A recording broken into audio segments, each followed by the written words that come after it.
बेटा, आज तुम गर्व से हमारा सीना फुला दिए।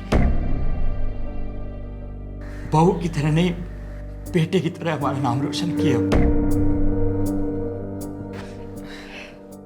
भाभी, आप प्रसाद खाइए। आप नहीं जानती कितना रुतबा बढ़ा दिए। भैया की जगह पुलिस की नौकरी ली। अब हम सबको अकड़ देंगे कि हमारी भाभी पुलिस वाली है। आज हम भी बहुत खुश हैं। किस्मत वालों को मिलता है ऐसा ससुराल जैसा हमको मिला है। इस अग्नि की सौगंध बापूजी, आपने जो मुझ पे भरोसा किया है उसकी इज्जत मैं अपनी जान से भी ज्यादा करूंगी।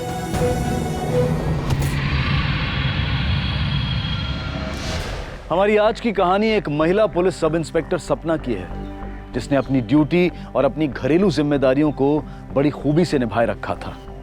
लेकिन जुर्म की आग ने सपना के दामन को भी लपेट लिया। दूसरों की सुरक्षा और सेवा में जुटी पुलिस फोर्स को कब, कहां और कितने जाती संघर्षों से गुजरना पड़ता है, इसका अंदाजा उनके चेहरे से नहीं लगाया जा सकता। ऊपर से शांत और खुशहाल दिखने वाली सपना की जिंदगी अंदर ही अंदर घुटन और तूफान से जूझ रही थी।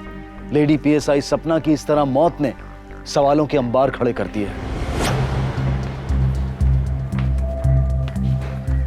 अरे बाबूजी, आप यहाँ? मैं आपको फोन लगाने ही वाली थी। सपना आज ड्यूटी पर नहीं आई और उसका फोन भी स्विच ऑफ आ रहा है। सपना रात भर से घर लौटी नहीं है और उसके साथ हमारा छोटा महेंद्र भी है।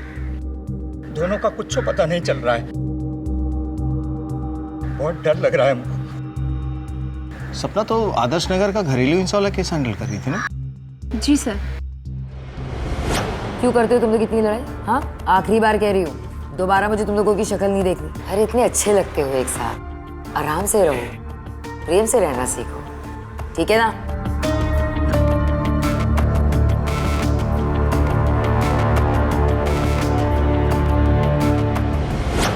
आप लोग कुछ बोल के गई थी, कहाँ जा रही हो? नहीं तो ड्यूटी से आई, कपड़ा बदली किए, महेंद्र को लिया और चली गई। बच्चे को लेके कहाँ जा सकती है? हाँ, वो नीले रंग की साड़ी पहनी थी और छोटे महेंद्र ने ग्रीन कलर का कपड़ा पहना था। बाबूजी, आपको किसी के ऊपर शक या फिर घर में आपस में कोई झगड़ा? नहीं, ऐसा तो कुछ नहीं है।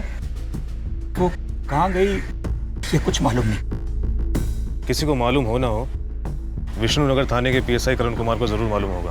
पीएसआई करण कुमार को क्यों मालूम होगा? वो क्योंकि दोनों में बहुत अच्छा दोस्ती है, एक दूसरे के साथ काफी बातें बांटते हैं।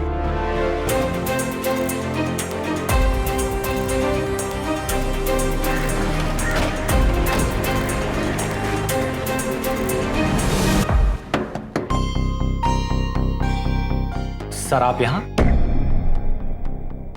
सपना के बारे में बात करनी है। सपना से तुम्हारी काफी गहरी दोस्ती है ना? कल रात से वो लापता है। तुम्हें पता है कहाँ हो सकती हो? नहीं सर, मुझे इसके बारे में कुछ नहीं पता। चलो थाने चल के बात करते हैं। सर आप चलिए, मैं बस 2 मिनट में आता हूँ। एक्चुअली मेरा और मेरी वाइफ प्रिया का डाइवोर्स केस चल रहा है सर। सपना की वजह से? नहीं सर, एक्चुअली पीएसआई सपना मेरे लिए एक दोस्त से कहीं बढ़कर है। एक अच्छे इंसान होने के साथ साथ वो मेरी हमउम्र है। हम काम एक ही करते हैं, हम दोनों एक दूसरे को अच्छी तरह समझते भी हैं। पर मेरी वाइफ न तो मुझे समझती है और न ही मेरे काम को। शायद यही वजह है सर कि मैं और पीएसआई सपना एक दूसरे के इतने करीब आ गए हैं। सपना से तुम्हारा रिश्ता दोस्ती से कुछ ज्यादा है। और डिवोर्स केस के बावजूद तुम्हारी पत्नी तुम्हारे साथ घर पे रह रही है। ये बात कुछ समझ में नहीं आई। दरअसल मेरी वाइफ प्रिया सर मेरे बच्चे को मुझसे मिलवाने लाई थी। मैं चाहूँ तो ये शादी तोड़ सकता हूँ, पर अपने बच्चे से दूर नहीं रह सकता सर मैं। अब आप ही बताइए, हम दोनों के इस आपसी झगड़े में उस मासूम का क्या कसूर सर? सपना मिसिंग है, उसके साथ उसका बच्चा भी। बता सकते हो कहाँ गई होगी? हो सकता है सर अपने भैया भाभी के यहाँ गई हो, तनुष तिवारी और आभा तिवारी। सर, सपना ने अपने भाई तनुष तिवारी को एक फ्रॉड और एक करप्शन के केस में जेल भिजवाया था। अपने भाई को जेल भिजवाया था? किया गया था उसने? सर, वो एक गवर्नमेंट कॉन्ट्रैक्टर था। रिसेंटली उसने एक रोड कंस्ट्रक्शन पे घटिया क्वालिटी का मटेरियल यूज किया था। इनफैक्ट रिश्ता बिना देखे सपना ने उसे अरेस्ट भी किया और कल ही वो जेल से रिहा हुआ है। वो कल जेल से रिहा हुआ और सपना भी कल ही गायब हुई है। कल ही रिहा हुए हैं हम, और आज ही आदम के आप लोग। हम तुम्हारे नहीं, तुम्हारी बहन सपना के बारे में बात करने आए। बड़े अजीब हैं आप लोग। मेरे पति अभी अभी रिहा होकर आए हैं और आ गए आप लोग पूछताछ करने के लिए। सपना का नाम यहाँ पर मत लीजिएगा, हमारा कोई लेना देना नहीं है उससे। इतना भड़कने की जरूरत नहीं है, इसे इसके किए की सजा मिली है। हम सुन लिया आपका, अब आप हमारा सुनिए। हमको ऐसा बहन से कोई रिश्ता नहीं रखना है जो अपने भाई को जेल में डलवा दे। आप पिंड काहे नहीं छोड़ देते हैं हमारा? तुम जेल से कल रिहा हुए हो और सपना भी कल गायब हुई है। ये महज इत्तेफाक है कि इसमें तुम्हारा कोई हाथ है, ये जाने बिना हम जाएंगे नहीं यहाँ से। ऐसे गजब है इंस्पेक्टर साहब आप लोग। अरे हमको कहाँ मालूम कि वो कहाँ गई, क्यों गई, किसके साथ गई? और आपको क्या लगता है अकेले दुश्मन हम हैं उसके? जमाने भर के लोगों से दुश्मनी ले रखी है उसने। एक दुश्मन तो उसका ससुराल में है, उससे काहे नहीं पूछते आप? किसकी बात कर रहे हो तुम? आलोक उपाध्याय, सपना का जेठ। आलोक उपाध्याय?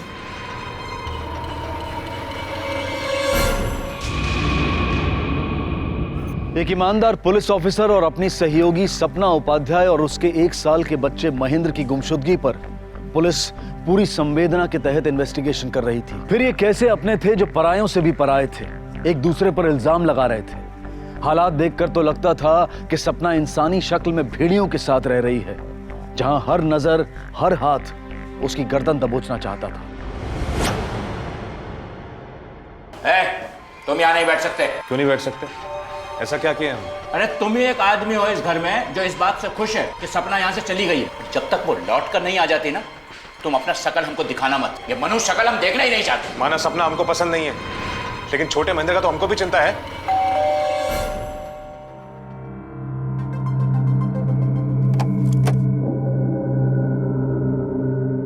बाबूजी, हम आलोक को पूछताछ के लिए ले जाने आए हैं। चलो पुलिस स्टेशन। ऐसा क्या पूछेगा जो आप लोग यहाँ उठा लाए? यही कि सपना से तुम्हें क्या प्रॉब्लम है? वो खुद ही एक प्रॉब्लम है। हम उम्र में बड़े उससे, कुछ खास नहीं किए जिंदगी में, पर ये हमको हमेशा जताती रही, जबकि हमारे स्वर्गवासी भाई ने कभी हमको नीचा नहीं दिखाया। और उसकी मौत के बाद जब पेंशन उसके नाम हुआ तो अपना असली रंग दिखाने लगी। आप काहे बवाल पाल रही? क्या जरूरत है महेंद्र भाई का नौकरी करने का? पेंशन लीजिए और चुप से बैठिए ना। हम ये नौकरी सिर्फ इसलिए करना चाहते हैं क्योंकि महेंद्र ये नौकरी देश की सेवा के लिए कर रहे थे। हम बस उनकी सोच को आगे बढ़ाना चाहते, तो इसमें गलत क्या है? आपके ऐसा करने से पेंशन बंद होगा और हमको अपना काम शुरू करने के लिए पैसा चाहिए, नहीं तो आपके सामने हाथ फैलाना पड़ेगा। अरे तुम अपना जरूरत काहे नहीं पूरा करते? सपना एकदम सही सोची है। पीएसआई सपना उपाध्याय, तुम आगे बढ़ो, मैं तुम्हारे साथ। सोचा था उस पैसे से कुछ काम शुरू करेंगे, लेकिन नहीं, महारानी को तो महेंद्र का नौकरी चाहिए था। रो रहे मम्मा आके। मैं से ले जा। सपना, सपना, क्या बात है? कुछ बात करनी है आपसे। बोलिए। हमको कुछ पैसे का दरकार है, और सिर्फ इस महीने नहीं, हर महीने चाहिए होगा। किस लिए? अब सब पता है तुमको। काम शुरू करना है। जो काम शुरू कर सकते थे भैया के पैसे से, वो तो आपने नौकरी लेके रोक दी। अब तनख्वाह दो अपना। 1 रुपया नहीं देंगे हम आपको। आपके फालतू तजुर्बों के लिए पैसा नहीं है हमारे पास। हमारे पास जो पैसा है वो बाबूजी की देखभाल के लिए, मोनू की पढ़ाई के लिए और अपने बच्चे को पालने के लिए। ऐसा बात करने का हिम्मत कैसे हुआ तुम्हारा? जेठ हो तुम्हारा। आलोक, रिश्ते की इज्जत के लिए पैसा नहीं लुटा सकते हम। सबका जिम्मेदारी है हम पर। ज्यादा उबलो मत। आज तक जो भी कुछ किए हो केवल डुबाए हो तुम। एक फूटी कौड़ी मत देना इसे तुम। मुझे छोड़ आप इसका साथ दे रहे हैं? मैं आपका अपना खून हूं, और ये पराई औरत जो खा गई हमारे भाई को। बात सुन ली तेरी बकवास। अपनी जबान बंद रखना। बाबूजी ठीक नहीं कर रहे हैं आप, बहुत गलत कर रहे हैं आप। तो तुमने बदला लेने के लिए सपना और उसके बच्चे दोनों को गायब कर दिया। जिंदगी में फेलियर है, पर क्रिमिनल नहीं है। और छोटे महेंद्र को तो हम भी चाहते हैं, हमारे भाई की आखिरी निशानी है वो। मतलब तुम ये कह रहे हो कि तुमने कुछ नहीं किया? अगर तुमने कुछ नहीं किया तो किसने किया? बहुत लोग हैं करने वाले। एक तो उसका बॉयफ्रेंड है। पीएसआई करण कुमार से हम बात कर चुके हैं। वो तो एक है, उसके अलावा भी कोई है। टाइम है आपके लिए। किसने भेजा है? वो तो पता नहीं, आप यहाँ पे साइन कर दीजिए। जी। Thank you.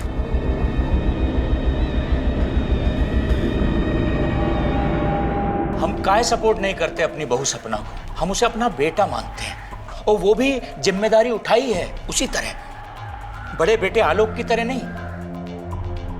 बिजनेस करने गए दुबा दिया। नौकरी करने गए, छोड़ के भाग गए। सारा परपंच करने के बाद खोले परचूनी की दुकान, वो भी घाटे में बंद। आप बताइए, ये बिजनेस के लिए हम अपने महेंद्र का पेंशन इसको बर्बाद करने देते?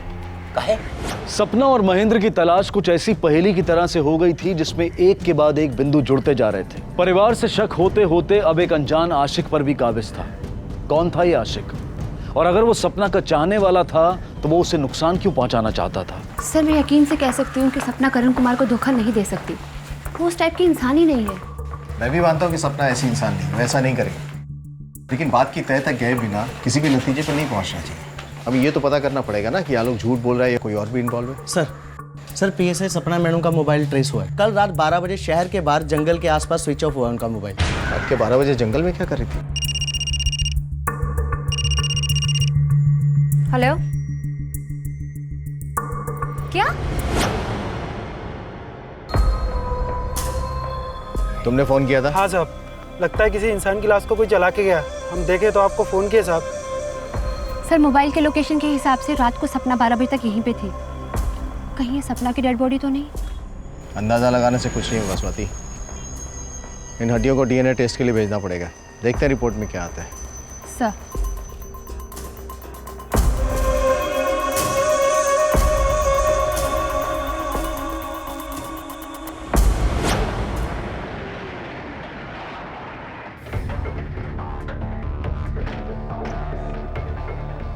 मोहन जी, आपको पता था कि सपना का किसी के साथ कुछ चल रहा है? आप बता सकते हैं? हो सकता है कि उसका ही इसमें कोई हाथ हो। हम जान रहे हैं ये सारा गंदगी तुम भरे हो ना इन लोगों के कानों में। काम धाम तो कुछ है नहीं तुम्हारे पास।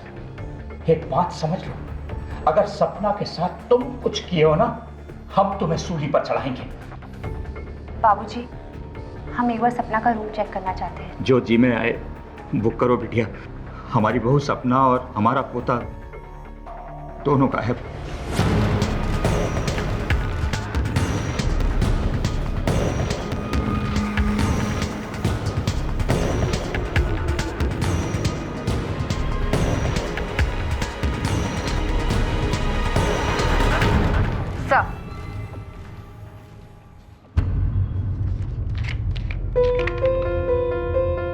तुम्हारा चाहने वाला जो मरकर भी तुम्हें चाहेगा। बोले थे ना, इतनी शरीफ नहीं थी वो जितना आप लोगों को भ्रम था। अगर ये सपना के पसंद से आ रहे थे तो उसने खोला क्यों नहीं? इसे तो एक ही बात समझ में आ रही है कि कोई इसे परेशान कर रहा था। Sir, PC gift shop. Sir, इस टैग से हमें पता चल सकता है कि ये गिफ्ट कहाँ से खरीदा गया है। सर, गिफ्ट शॉप से कोई भी इंफॉर्मेशन नहीं मिली और ना ही वहाँ पे कोई सीसीटीवी कैमरा है। कोई ना कोई इन्फॉर्मेशन तो हमें जरूर मिलेगी इसके सुलझाने में।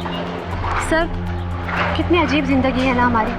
हमारे साथ काम करने वाली सपना कितना कुछ झेल रही थी। एक तरफ से उसका जेठ उसे पूरी दुनिया के सामने बेइज्जत करता रहता था। धन्यवाद।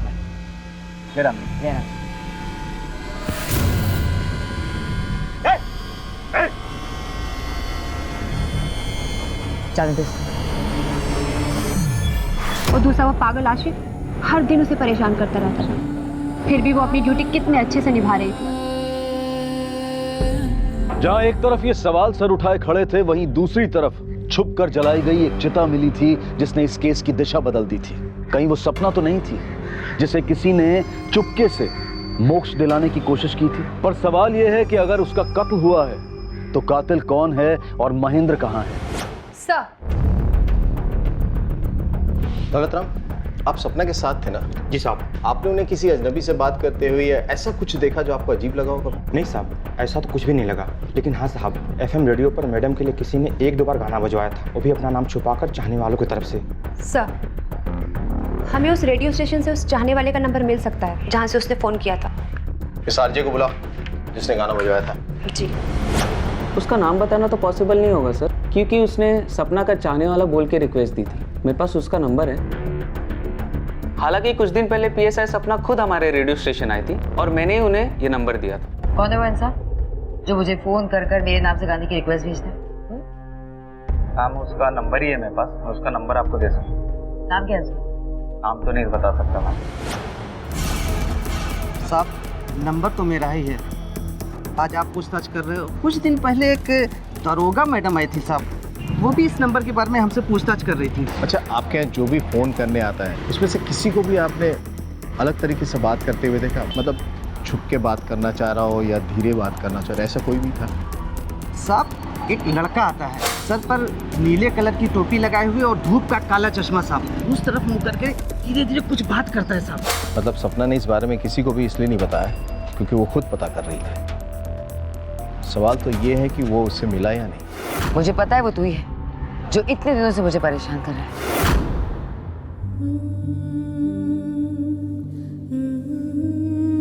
अब तक सपना का कोई खबर नहीं मिला। भाभी आएगी, जरूर आएगी, आप बस खुद को संभालिए।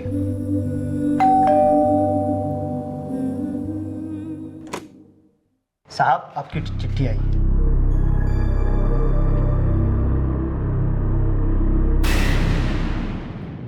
ये चिट्ठी आज सुबह ही हमको मिला है। इसको देखते ही तो हम बहुत घबरा गए थे, तब्बे की तब्बे ही आपके पास आ गए। सर, ये लेटर सपना के नाम आया है, वो भी किसी ने खून से लिखा है। लगता है उसी आशिक ने अपने खून से लिखा है लेटर। सर ये देखिए, ये लेटर 4 दिन पहले पोस्ट हुआ है, स्टैम्प पे डेट और जगह का नाम भी है। हाजीरंग पोस्ट ऑफिस।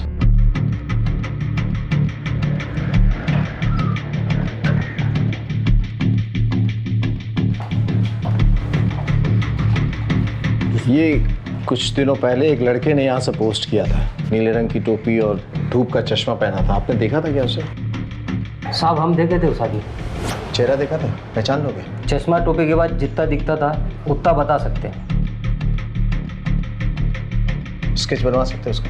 जी। सर ये लड़का एकदम पागल टाइप का लगता है। जितना खून उसने चिट्ठी लिखने में बहाया है, सर पॉसिबल है कि उसे हॉस्पिटल जाना ही पड़ा होगा। उस दिन जब आप सपना के घर पे गए थे तो मोनू के हाथ में मैंने एक पट्टी बंधी देखी थी। इस चिट्ठी को फॉरेंसिक लैब में भेज दो। पीएसआई करण कुमार और मोनू के ब्लड टेस्ट से पता चल जाएगा कि असली आशिक कौन है। और इन दोनों की तस्वीर पीएन को भी दिखाओ, हो सकता है वो पहचान जाए। सर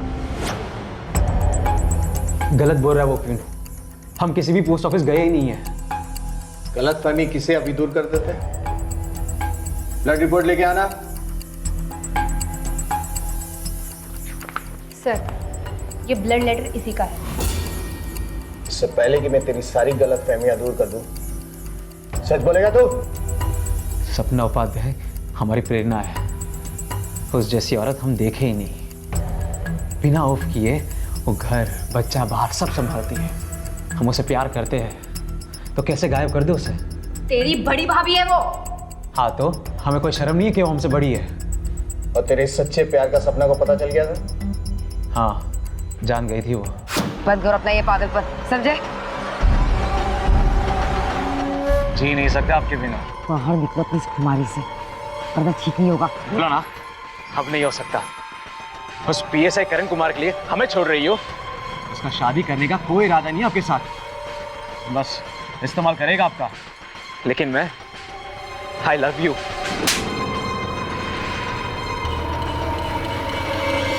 इतने यकीन से कैसे कह सकता है कि पीएसआई करण कुमार धोखेबाज है? क्योंकि वो गिरा हुआ है, हमने अपनी आंखों से देखा है।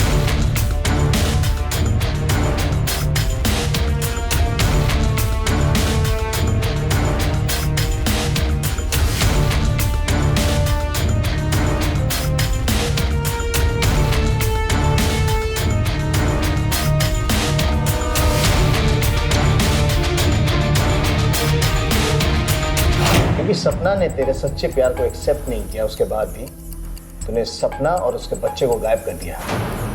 पता कहाँ है वो? गायब करने की जरूरत नहीं है, क्योंकि हम सपना को एक दिन पाके ही रहेंगे। इसलिए मैंने उसे खून से लिखी चिट्ठी भेजी थी। सर आलोक और तनुज तिवारी की तरह मोनू के पास भी एक बहुत स्ट्रांग मोटिव है सपना को गायब करने का। मुझे लग रहा है ये झूठ बोल रहा है। और अगर ये सच बोल रहा है तो इसका साफ मतलब है कि पीएसआई करण कुमार झूठ बोल रहा है। वो सच में सपना के साथ टाइम पास कर रहा है। उसके पास बहुत स्ट्रांग मोटिव है सपना को गायब करने का। सर अगर करण कुमार धोखेबाज है तो फिर वो अपनी बीवी को तलाक क्यों दे रहा है? इस तलाक की बात में क्या सच्चाई है ये तो उसका वकील ही हमें बता सकता है। एक तरफ सपना से जुड़ी कोई खबर हाथ नहीं आ रही थी, तो वहीं दूसरी तरफ संदिग्धों की फेहरिस्त लंबी होती जा रही थी। सपना के गायब होने का कारण आलोक की नफरत, तनुज का गुस्सा या करण और मोनू में से किसी का प्यार के नाम का पागलपन था। ये हमारे समाज के वो भद्दे रंग हैं जो एक औरत को अपने वजूद के साथ मजबूत खड़े नहीं देखना चाहते। क्या इनके अलावा भी कोई था जो अभी तक पुलिस के हाथ और शायद सोच से भी बाहर? देखिए सर, 1 महीना पहले पीएसआई करण कुमार ने तलाक का केस फाइल तो किया था, फिर उसने ये तलाक की अपील वापस ले ली। ठीक है सर। Thank you. मोनू की बात में कुछ तो सच्चाई है। पीएसआई करण ने अचानक तलाक का इरादा बदल दिया। आपके मारने से क्या होगा? हमारे दिल में सपना के लिए जो प्यार है वो खत्म हो जाएगा। इतनी घटिया हरकत करते हुए शर्म नहीं आया तुमको? अरे तुम जैसे नीच आदमी के लिए हमारे घर में कोई जगह नहीं। निकलो यहाँ से। अपना शकल मत दिखाना हमें। चलो चल। जी सर, वो डाइवोर्स अपील मैंने ही वापस ली थी, पर वो भी सपना उपाध्याय की वजह से। वो डिसाइड ही नहीं कर पा रही थी कि उससे मुझसे शादी करनी भी है या नहीं। उसके इस डबल माइंडेड होने की वजह से मैं अपनी गृहस्थी तो नहीं तोड़ सकता ना सर। डबल माइंडेड मतलब? सर, वो अपने परिवार में अकेली कमाने वाली है। उसे लगता है कि शादी के बाद उसका परिवार अकेले पड़ जाएगा और वो अपनी जिम्मेदारियों से भागना नहीं चाहती। मैंने कई बार उसे समझाने की कोशिश की कि शादी के बाद भी वो अपने परिवार की देखभाल कर सकती है, पर वो समझने को तैयार नहीं है सर। ठीक है, जा सकते। इस सपना के मन में क्या चल रहा था? चाहती क्या? सर, डीएनए रिपोर्ट आ गई है। सर, जो हमारे पास सपना के मेडिकल रिपोर्ट्स थे उससे डीएनए मैच हो गया है। ये सपना ही थी।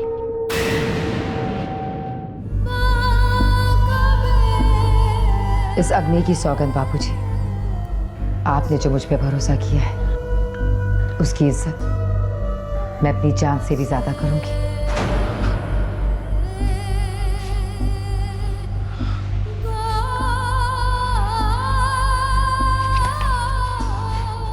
तुम दोनों जिम्मेदार हो उसकी मौत के। वो हमारे लिए जीती रही, तुम उसकी जान खाते।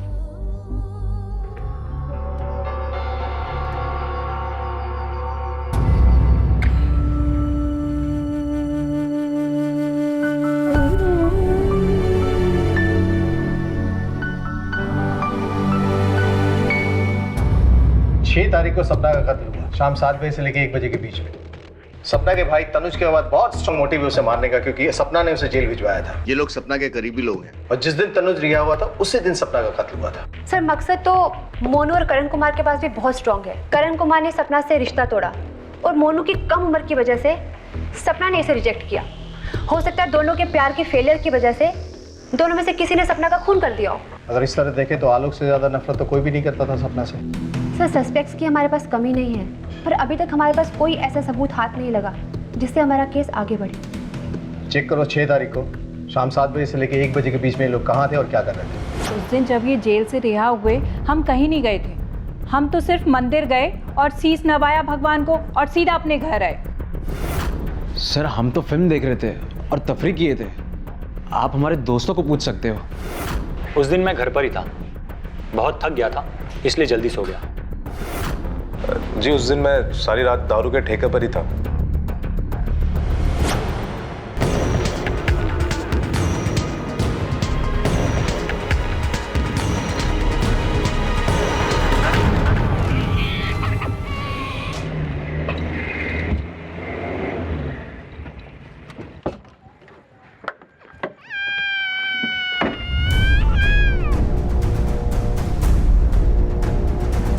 ताकि बच्चा हमारे हाथ लग जाए और सही सलामत अपने घर पहुंच जाए। इससे एक बात तो समझ में आती है कि कातिल जो भी हो। सर, कहीं ये काम सपना के ससुर का तो नहीं?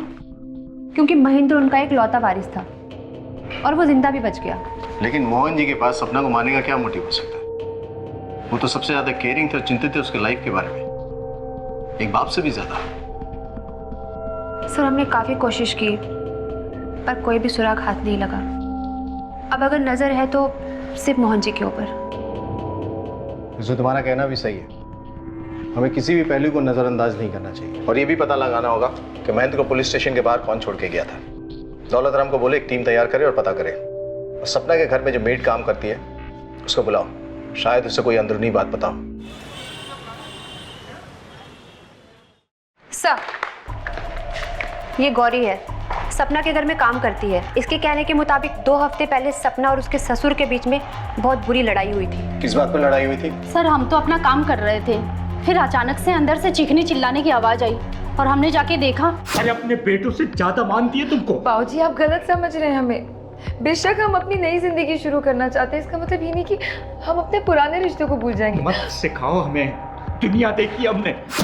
एक पिता जैसा अपना बच्चे को प्यार करता है वैसा हम सपना को प्यार करते थे। शुरू में हम बहुत गुस्सा है जब हमको मालूम पड़ा कि वो शादी के बारे में सोच रही है। फिर सोचे कि जो हमरे लिए अपना सर्वस्व न्यौछावर कर रहा है उसका खुशी में हम खुशी का ही नहीं है। फिर हम उसकी शादी के लिए साड़ी खरीदने गए साथ में। इस घर में हमारा जो बड़ा बेटा है आलोक, उसके अलावा सपना को कोई परेशान नहीं किया, मगर आलोक को इस बात के लिए हम कभी बख्शे नहीं। अपना असफलता के लिए इसको जिम्मेदार मानते हो तुम, और आज इतना गिर गए कि सारी दुनिया के सामने मिट्टी फेंक दिए। बाबूजी प्लीज जाने। कैसे? अरे हम कह रहे हैं वो जादू टोना की है आप पे, तभी आप अपनी औलाद का नहीं इस कमीनी औरत का साथ दे रहे हैं। हमारा हक मार रहे हैं आप। हक की बात कर रहे हैं? तुम्हारे हक कोई चिड़िया है जो मार के कोई भी ले जाएगा? लायक बनना पड़ता है उसके लिए, कुछ नहीं मिलेगा। अपना कमाओ और खाओ अपना। हम नहीं कहते कि हमसे कभी कोई गलती नहीं हुआ है। सपना की हर परेशानी का हम बराबरी से हकदार मानते हैं अपने आप को। हमें पता चला है कि महेंद्र को किसी अनजान व्यक्ति ने पुलिस स्टेशन के बाहर छोड़ा है। आपको किसी पे शक है?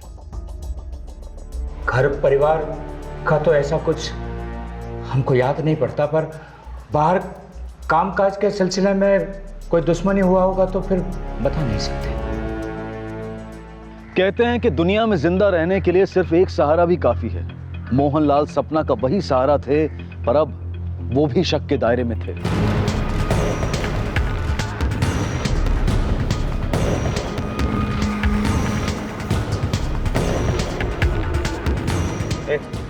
तुमने ऐसा कुछ देखा जो किसी बच्चे को कंबल में लपेट के लाया है? एक औरत एक बच्चे को कंबल में लपेट के लाई थी साहब। वो औरत साड़ी पहनी हुई थी। अच्छा, किस तरफ से आई थी? वो उस तरफ ऑटो से आई थी साहब। मैडम, ये देखिए, किसी का चेहरा साफ नहीं दिख रहा है, पर हाथ में कंबल में कुछ लिपटा हुआ है।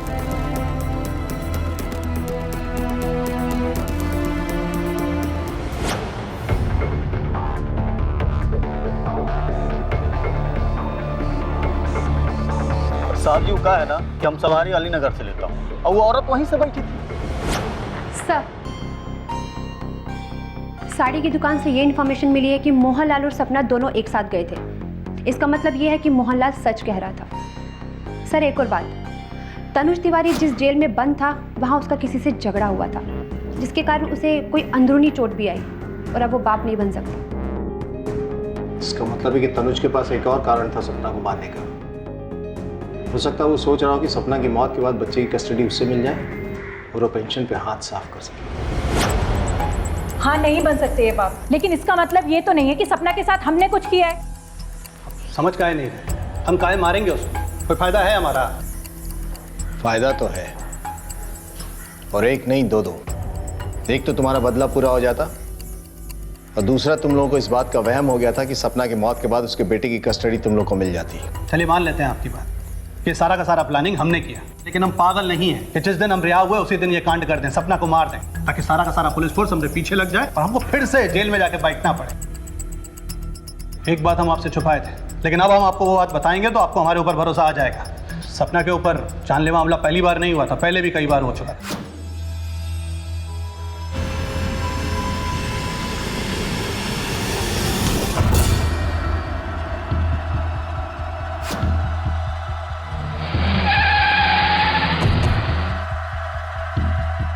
ये भरोसे वाली बात तुम्हें पहले क्यों नहीं सूझी? हमको लगा कि आप भी हम पर भरोसा नहीं करेंगे, जैसा सपना ने नहीं किया था। उसको लगता था कि सारे के सारे हमले हमने करवाए हैं। इन हमलों के बारे में तुम्हें कैसे पता?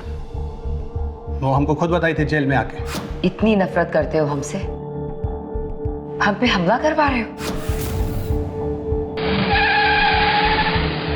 जो तुम किए हो ना हमारे साथ, हमको यहाँ अंदर करके, उसके बाद हमको तुमसे कोई वास्ता नहीं रखना है, समझी तुम? क्या किया हमने? बस अपनी ड्यूटी तो की है ना, आपको बस कानून के हवाले कर दिया। भैया इसका मतलब ये नहीं है कि हमारे दिल में भाई बहन के प्यार में कोई अंतर आ जाए। हाँ, ये भाई बहन का नाटक ना अपने पास ही रखो, समझी तुम? और क्या कह रही हो? हमने तुम पे हमला करवाया? हमने ऐसा कुछ नहीं किया है। इसके बाद अगर कोई बात पता चली ना, थाने में ले जाके पूछो।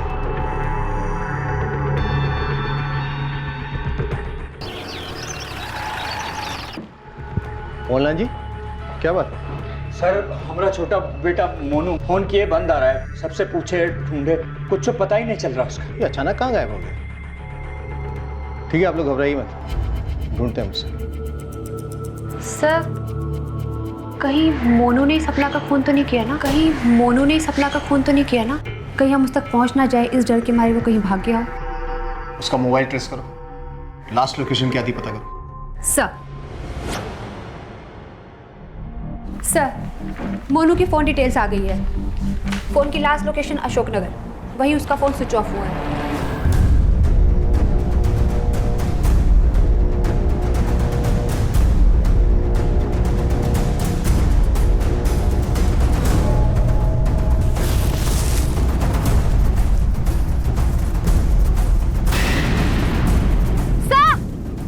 सर, यहाँ डेड बॉडी मिली है।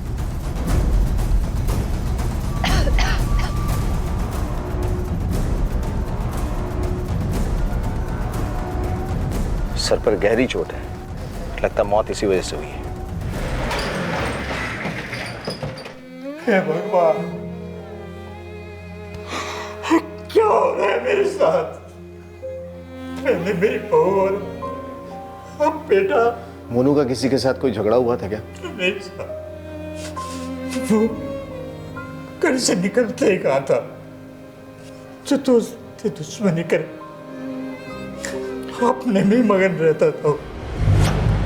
हो सकता है सपना और मोनू के कत्ल के पीछे किसी एक ही इंसान का हाथ हो, लेकिन सवाल ये उठता है कि इन दोनों को नुकसान पहुंचा के फायदा किसका है? सर, ये भी तो हो सकता है कि एक नहीं बल्कि दो लोग हो और उन दोनों के मकसद अलग अलग हो। बिल्कुल हो सकता है। स्वाति, हमारे पास जितने भी सस्पेक्ट्स हैं, पता करो कि 24 जुलाई और 12 अगस्त को लोग कहाँ थे और क्या कर रहे थे, और उस औरत का पता करो जिसने बच्चा छोड़ा था, उसी से कुछ सुराग मिल सकता है। हाँ साहब, आई थी, बेबी फूड और डायपर वगैरह ली थी। अजीब औरत थी साहब, बच्चा संभालना बिल्कुल नहीं आता था उसको। ऐसे पैसा पटकी और बोले जितना आता है दे दो। किसी एरिया की है? पक्का नहीं बता सकता साहब, लेकिन सामने एक बस्ती है, शायद वहीं रहती है। 2 सप्ताह पहले PSI सपना उपाध्याय आपसे मिलने गई थी, क्यों गई थी? जी, उन्हें एक वसीयत बनवानी थी। वकील साहब, मैं एक विधवा हूँ, अपने ससुराल में एक अकेली कमाने वाली। मैं अपनी एक नई जिंदगी शुरू करने जा रही हूँ, तो मैं नहीं चाहती कि मेरे ससुराल वालों को कोई भी तकलीफ आए। और हाँ, उन्होंने ये भी बोला था कि यदि उन्हें कुछ हो जाता है तो उनके बेटे की कस्टडी मोहनलाल जी के पास ही हो। ठीक है, आप जा सकते। सर, ऐसा लग रहा है कि सपना अपने बारे में कभी सोचती ही नहीं थी, बस दूसरों के लिए जीती थी, वो भी ऐसी मुस्कान के साथ कि हम लोग कभी समझ भी नहीं पाए कि वो कितनी परेशान है।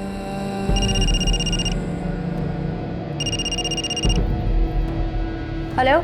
हाँ मैडम, वो औरत मिल गई जिसने बच्चा पुलिस स्टेशन के बाहर छोड़ा था। गुड सर, वो औरत मिल गई है जिसने महेंद्र को पुलिस स्टेशन के बाहर छोड़ा था। अलीनगर की किसी बस्ती में रहती है। चलो जरा इस देव की माई से मिलते हैं। देख रमा, चुपचाप रहने से कुछ नहीं होगा, खामखा हड्डियां तोड़वाएगी तू अपनी।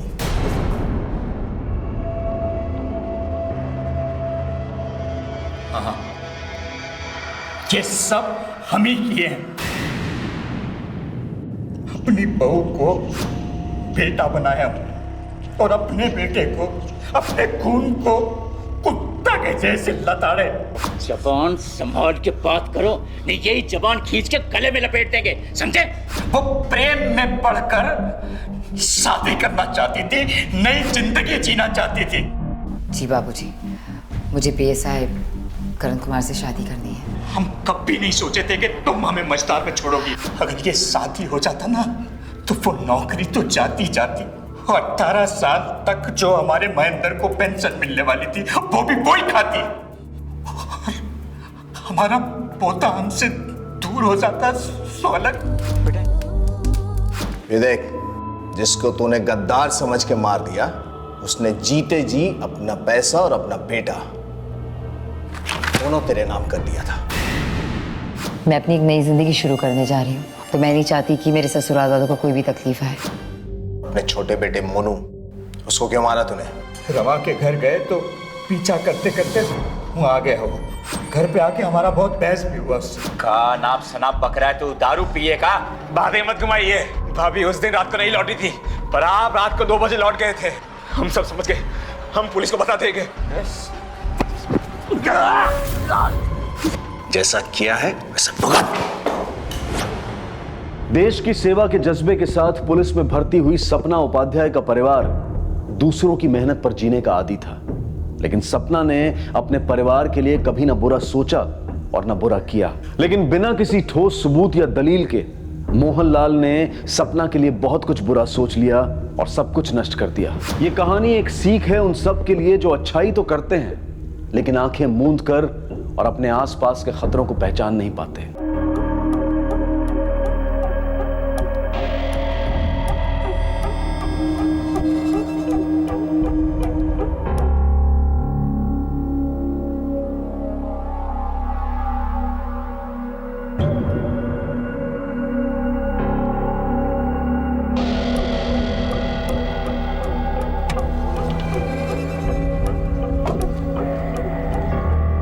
अनु, कहाँ जा रही हो? कॉलेज? हाँ। चलो ना, मैं छोड़ देता हूँ तुम्हें। मैं भी उसी तरफ जा रहा हूँ। नहीं, आप रहने दीजिए, मैं चली जाऊंगी। नहीं अनु, सुनो मेरी बात, मैं छोड़ देता हूँ ना तुम्हें। आप तकलीफ मत कीजिए, मैं चली जाऊंगी। अनु सुनो मेरी बात, तकलीफ की कोई बात नहीं है, मैं छोड़ दूंगा ना। मैं चली जाऊंगी। सुनो मेरी बात, चल चल। अनु,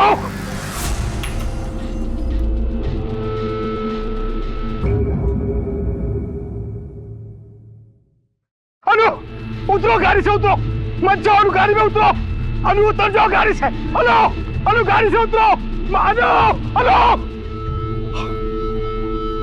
प्रिया, प्रिया, प्रिया। आप ऐसे क्यों चिल्ला रहे हैं? रमेश ने अनु को किडनैप कर लिया।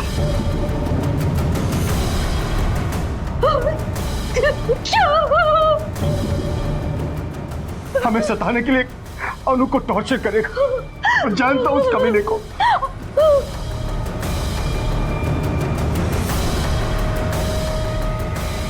Hello police.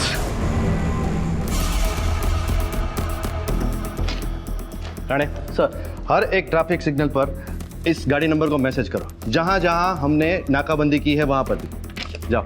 Okay sir. Gaitonde, अपनी वायरलेस टीम को मुलुंड हाईवे पर भेजो और इस लड़की का फोटो हर एक के मोबाइल में अपलोड करो। Okay sir. देखिए, आप चिंता मत कीजिए, हम जितना जल्दी हो सके आपकी लड़की को ढूंढने की कोशिश करेंगे। मोरे, उस मोबाइल नंबर को ट्रेस करो। अगर फोन स्विच ऑफ नहीं हुआ है तो हमारे लिए 1 ही घंटा काफी है लड़की को ढूंढने में। अरे आपने राइट क्यों मारा? मेरा कॉलेज तो नेक्स्ट लेफ्ट पे था। सब पता चलेगा। सर, रमेश मेरा छोटा भाई है। बाबा ने अपनी प्रॉपर्टी के 2 हिस्से करके हम दोनों भाइयों में बांट दी थी, पर सर रमेश ने अपना सारा पैसा, सारी प्रॉपर्टी बिजनेस के नए नए तरीके आजमाने में फूंक डाली। सर, वो जबरदस्ती मेरी फैक्ट्री हथियाना चाहता है। सर, आई एम श्योर कि रमेश ने अनु को किडनैप भी इसीलिए किया है ताकि वो हम पर दबाव बना सके, हम लोग डर जाएं और फैक्ट्री उसे दे दें। रमेश आपका सगा भाई?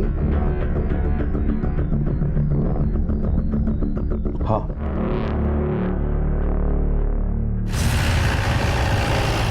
अनु, अनु,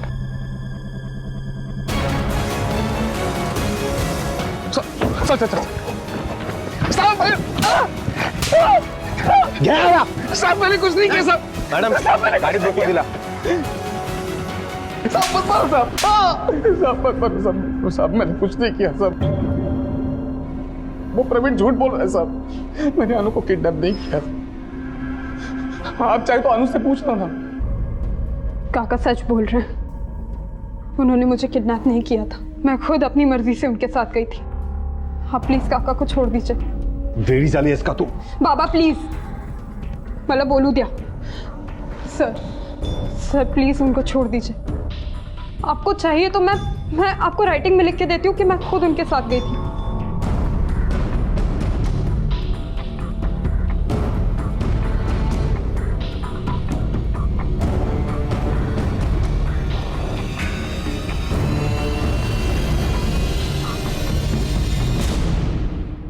ये रिश्तों का कैसा चक्रव्यूह था जहां कह पाना मुश्किल था कि कौन सच बोल रहा था और कौन झूठ, कौन किसकी तरफदारी कर रहा था और कौन किसकी खिलाफत।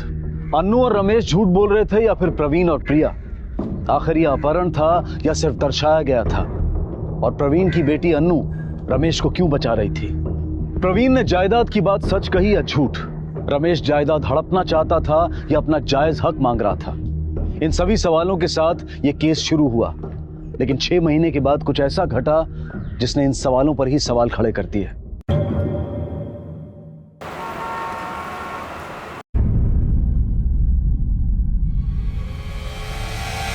अनु, अनु,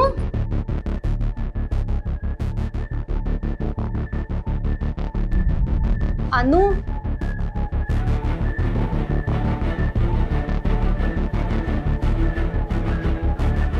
अहो अहो अहो एकता का काय झालं? सुबह सुबह क्या चिल्ला रही हो? अनु अपने कमरे में नहीं है। अरे तो जिम गई होगी। जिम बैग उसके कमरे में ही है। फिर कहाँ चली गई? जरा बाहर देखो तो, बाहर तो नहीं गई?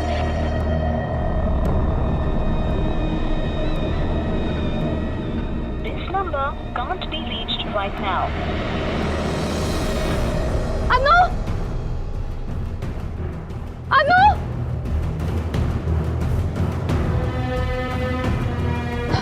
अनु बाहर भी नहीं है। उसका फोन भी ऑफ मिल रहा है। कहाँ चली गई? ऐसे बिना बताए कहाँ जा सकती है? कहीं रमेश ने अनु को फिर से किडनैप तो नहीं कर लिया?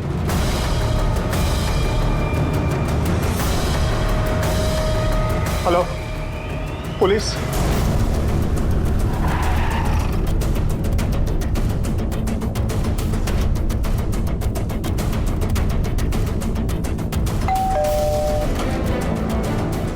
सर कहाँ थे? अरे सगला घर नीट चेक करा रहे हो सर। अरे सर बताएंगे तो हुआ क्या है? अनु कहाँ है? मुझे नहीं पता अनु कहाँ है। क्या हुआ क्या? अनु पांचाल लापता है और उसका बाप प्रवीण, उसका कहना है कि तूने उसे किडनैप किया है। सापड़ निकाले। साहब ये प्रवीण का दिमाग खराब हो गया। वो खामखा मुझे फंसाने की कोशिश कर रहा है सर। साहब मुझे वाकई नहीं पता अनु कहाँ है। नहीं पता? तो ये क्या है? ये किताबें मैंने अनु के लिए खरीदी है। तूने अनु के लिए खरीदी है या अनु की ही है? साहब मैं सच बोल रहा हूँ साहब, मैंने कुछ नहीं किया। मैं मानता हूँ मेरा झगड़ा चल रहा था प्रवीण के साथ प्रॉपर्टी को लेकर, लेकिन मैंने अनु को किडनैप नहीं किया साहब, मेरा यकीन मानिए। ये बुक्स मैंने खरीदी थी वो उसे गिफ्ट करने के लिए साहब। देख, अगर तू झूठ भी बोल रहा है ना तो हम पता करवा लेंगे। मोरे, अपने पास अन्नू के अपने ही हाथ का लिखा हुआ पिछली बार का स्टेटमेंट है ना? उस स्टेटमेंट को और इस बुक पे लिखे हुए नाम के हैंडराइटिंग को मैच करवाओ। Okay sir.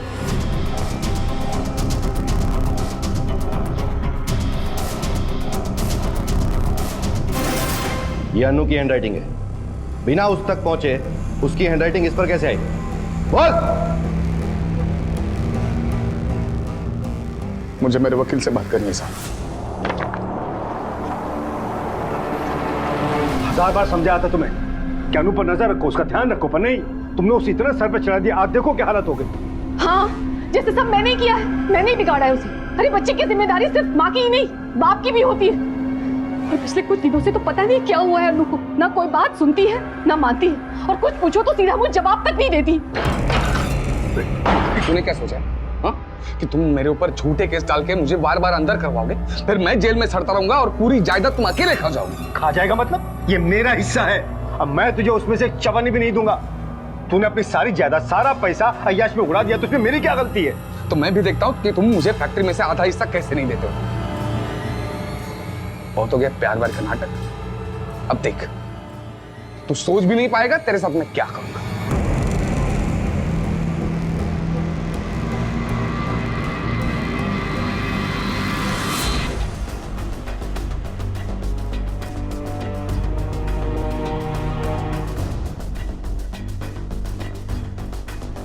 सर, बॉडी लगभग पूरी तरह से जल गई है।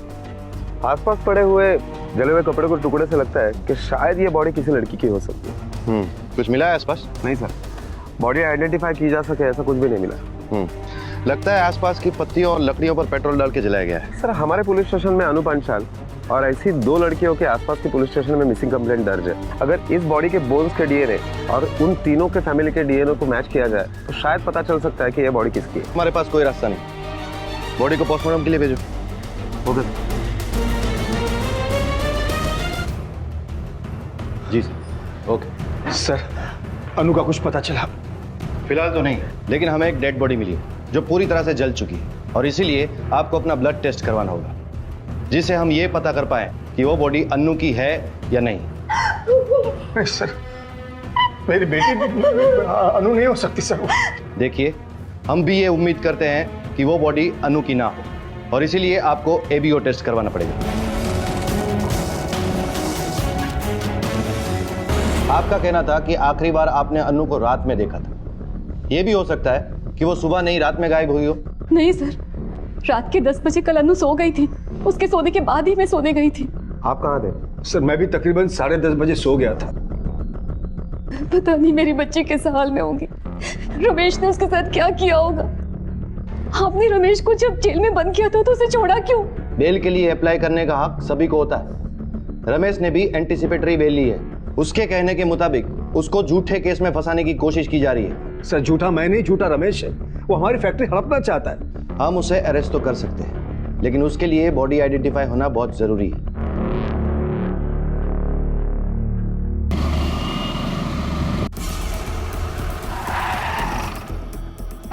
सर, पीएम रिपोर्ट के मुताबिक लड़की की उम्र लगभग 20 साल की है।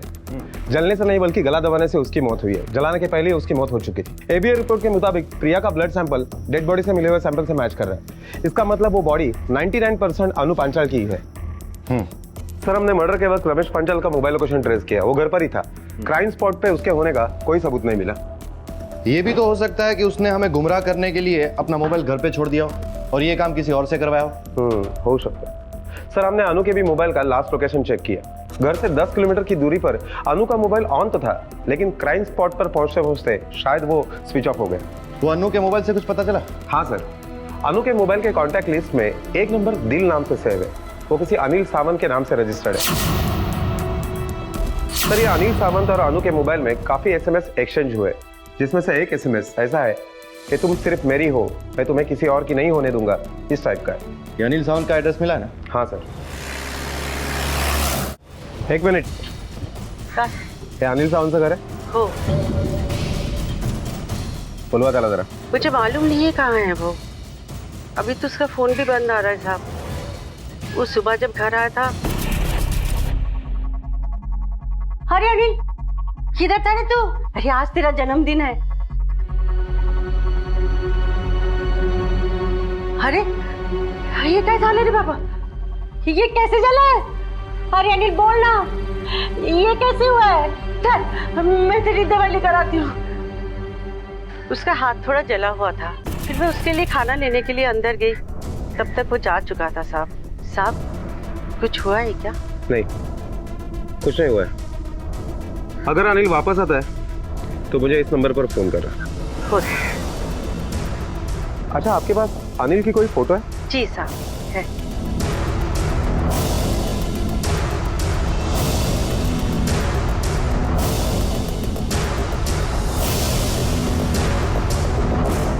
मोरे, एक काम करो, हमारे 2 कांस्टेबल 24 घंटे के लिए अनिल के घर के बाहर हमारे 2 कांस्टेबल तैनात करो। सर, हमारे पेट्रोल टीम को और एक जली हुई लाश मिली है।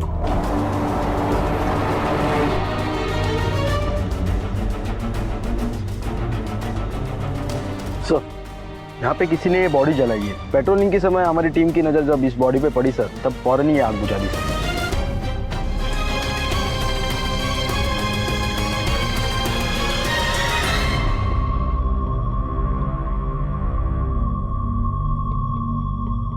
साहेब, तुम्ही मला इकडे का आणलं? मेरा नैवेद्य क्यों आएगा? आज उसका जन्मदिन है साहब। मैं सब उसके पसंद की चीज बनाई हूँ, उसने तो अभी तक चखा भी नहीं साहब। मेरा अनिल अभी घर को आने वाला है, उसके पास घर का चाबी भी नहीं है साहब। मेरे को घर जाने का, मैं घर जाती हूँ साहब। हे बघा, तुमची परिस्थिती मी समजू शकतो, लेकिन क्या करें, फॉर्मेलिटीज है, पूरी तो करनी पड़ेगी। बस आप एक बार देख लीजिए।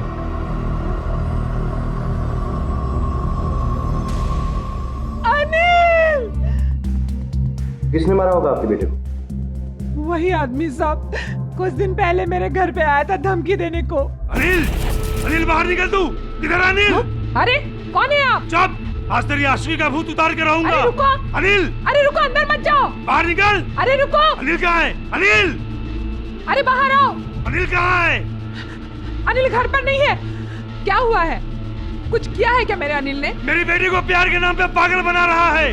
क्या ये वही आदमी था जो आपके घर पर आकर अनिल को मारने की धमकी देके गया? नहीं साहब, ये नहीं है, वो कोई दूसरा आदमी था। तो फिर और कौन हो सकता है जो अन्नू को अपनी बेटी बता रहा है? ये केस कुछ इस तरह था जहां जुर्म की रफ्तार और मोड़ समझ के बाहर थे। अन्नू का अपहरण होता है। मैं चली जाऊंगी। सुनो मेरी बात, चल चल। अरे और शक जाता है रमेश पर। सर, आई एम श्योर कि रमेश ने अनु को किडनैप भी इसीलिए किया ताकि वो हम पर दबाव बना सके। पुलिस रमेश को अरेस्ट करती है, लेकिन अन्नू केस वापस ले लेती है। उन्होंने मुझे किडनैप नहीं किया था, मैं खुद अपनी मर्जी से उनके साथ गई थी। आप प्लीज काका को छोड़ दीजिए। और 6 महीने के बाद अन्नू का कत्ल होता है और तभी एक और नाम जुड़ता है, अनिल सावंत का। परिस्थितियां उसे संदिग्ध बनाती हैं, लेकिन उसका कत्ल उसे इल्जाम से बरी करता है। कहीं अनिल का कातिल घर पर धमकी देने वाला वो शख्स ही तो नहीं था जो अपने आप को अन्नू का पिता बता रहा था। लेकिन तभी पुलिस को एक तरकीब सूझी। उन्होंने अनिल की मां को एक और तस्वीर दिखाई। हाँ साहब, इसने मेरे घर आकर अपने बेटी के नाम से मेरे अनिल को जान से मारने की धमकी दी थी साहब। अनिल कहाँ है? अनिल कहाँ है? अनिल घर पे नहीं है। क्या हुआ? कुछ किया क्या अनिल ने? कुछ किया नहीं, बहुत कुछ किया है। हाँ? मेरी बेटी को प्यार के नाम पर पागल बनाएगा वो। एक बात बोल देना उसको, मेरी बेटी से दूर रहे। आइंदा मेरी बेटी के आसपास भी दिखा ना वो, तो सोच लेना इस दुनिया में दोबारा नहीं दिखेगा वो। चलो।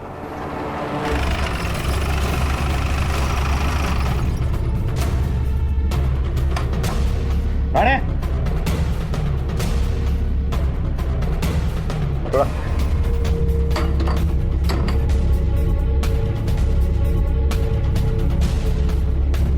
सब जगह ठीक से तलाशी लो। सर,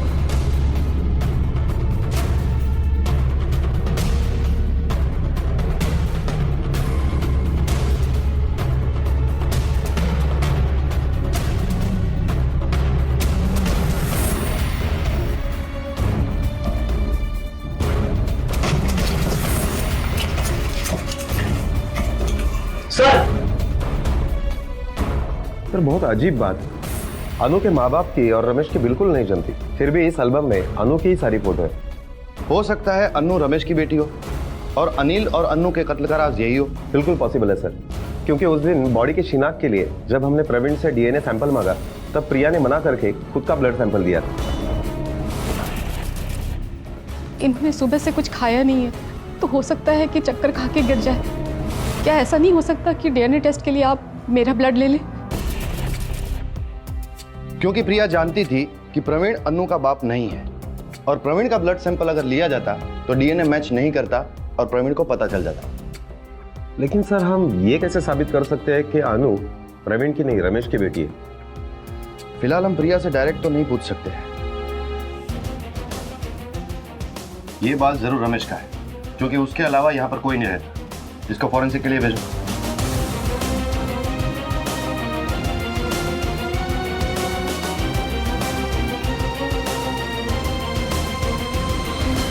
सर, ये रमेश का फोन अभी भी स्विच ऑफ आ रहा है। मोरे, सिविल में रमेश और प्रवीण के घर के सामने 24 घंटे अपने लोग लगा दो। Okay sir.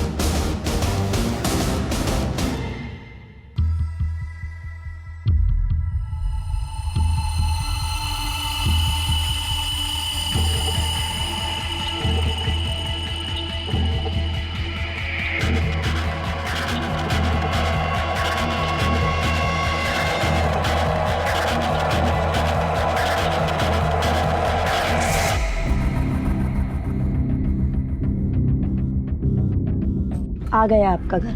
चलो हम अंदर तक छोड़ते हैं आपको। नहीं नहीं, थैंक यू, आप लोगों ने मेरी इतनी मदद की। अब मैं ठीक हूँ, मैं चली जाऊंगी।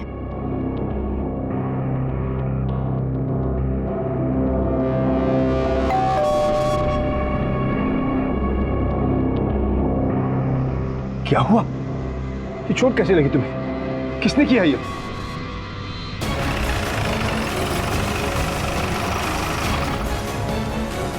प्रिया अकेले गई थी घर से बाहर? हाँ सर। उसका पति कहाँ था उस वक्त? वो घर पर ही था।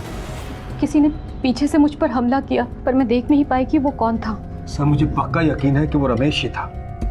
कल भी हमारा घर आया था और प्रिया को धमकी देकर गया है।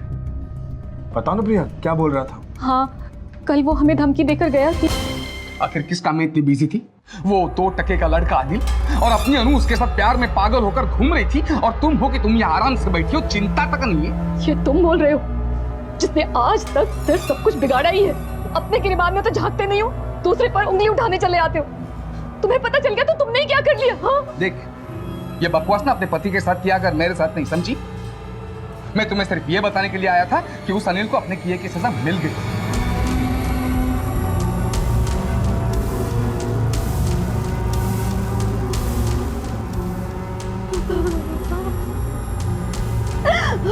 देख,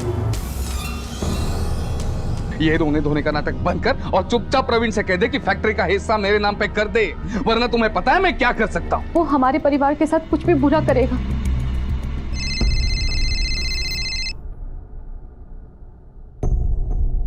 हेलो, हाँ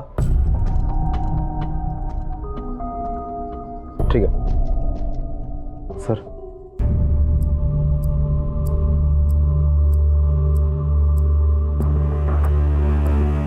देखिए फिलहाल तो हम लोग जा रहे हैं, लेकिन वापस जरूर आएंगे। लेकिन आपकी जानकारी के लिए आपको एक बात बता दूं कि अगर आपको ऐसा लगता है कि थोड़ी देर पहले आप पर रमेश ने हमला किया था, तो ये बात गलत है, क्योंकि हमारी टीम को रमेश की लाश मिली है, वो भी यहां से बहुत दूर।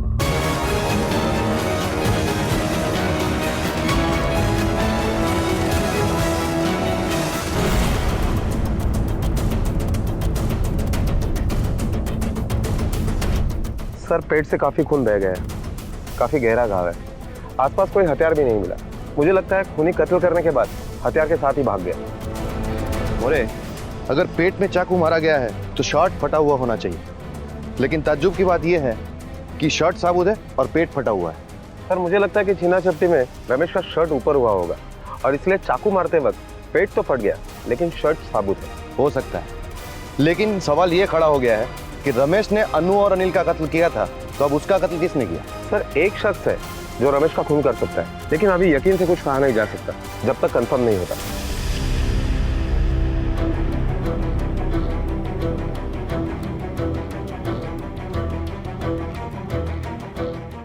क्या रे सुनील, जेल से कब बाहर आया? अरे साहब 2 दिन पहले ही छूट के आया हूं मैं।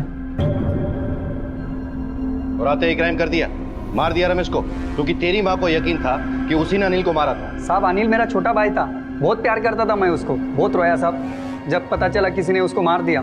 इसके लिए किसी का जान तो नहीं ले सकता ना साहब अगर वो मुझे दिखता ना तो उसका थोबड़ा बिड़ा सब फोड़ डालता। अच्छा, मतलब वो तेरे सामने भी नहीं आया, फिर भी तूने उसे ढूंढा। चल मान लेते हैं, पिछले 2 दिन में तूने क्या किया, पूरा कच्चा चिट्ठा सुना।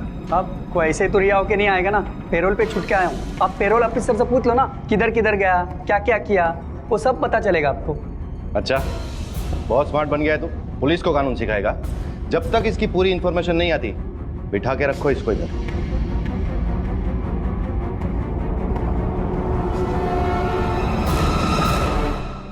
मोरे, मेरा शक सही था, रमेश ने प्रिया पर हमला नहीं किया। जिस दिन प्रिया पर हमला हुआ उसके 1 रात पहले ही रमेश मर चुका था, और वो चाकू का कट वो कोई लड़ाई झगड़े की वजह से नहीं है, वो रमेश की किडनी निकालने की वजह से हुआ है। इसका मतलब ये है कि ये केस कोई आपसी दुश्मनी का केस नहीं है, ये किडनी रैकेट केस है। फिलहाल इस फैमिली मैटर को दूर रखो और इस केस की दूसरी तरह से छानबीन करते हैं। इस रमेश की कॉल डिटेल्स फिर से निकालो और हर एक नंबर की डिटेल जांच करो। Okay sir.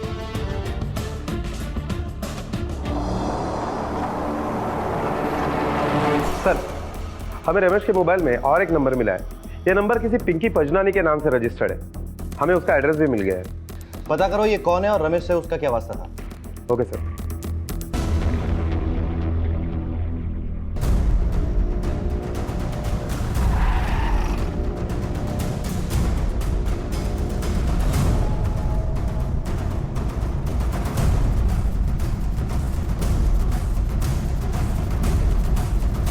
पिंकी पजनानी? जी हाँ, मैं ही हूँ, कहिए।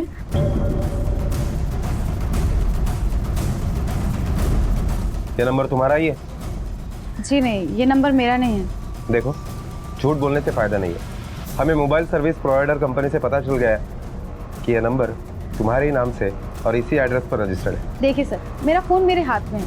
अगर ये नंबर मेरा होगा तो मेरा फ़ोन बजेगा और आपको सच का पता चल जाएगा। आप फ़ोन लगा कर देख लीजिए।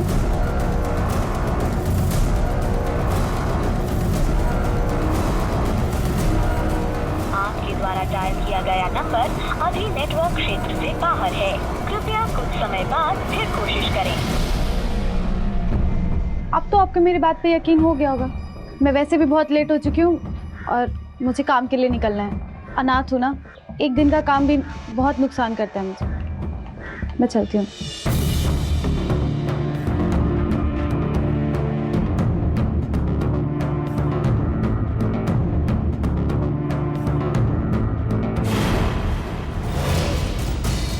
इस नंबर का सिम तुम्हारी दुकान से खरीदा गया था ना? जरा चेक करके बताओ कि ये नंबर किसके नाम पर रजिस्टर्ड है। 2 मिनट सर, मैं चेक करके बताता हूँ।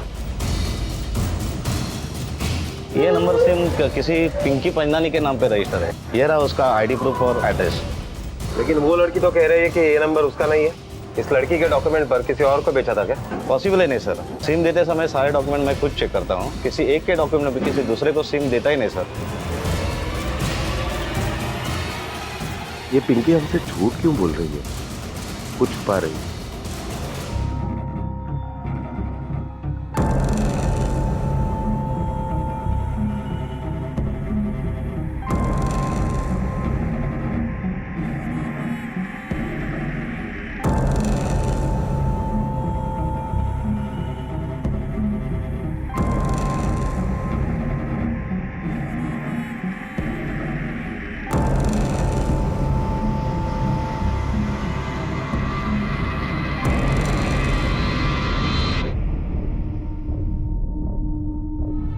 Good afternoon, madam. Good afternoon.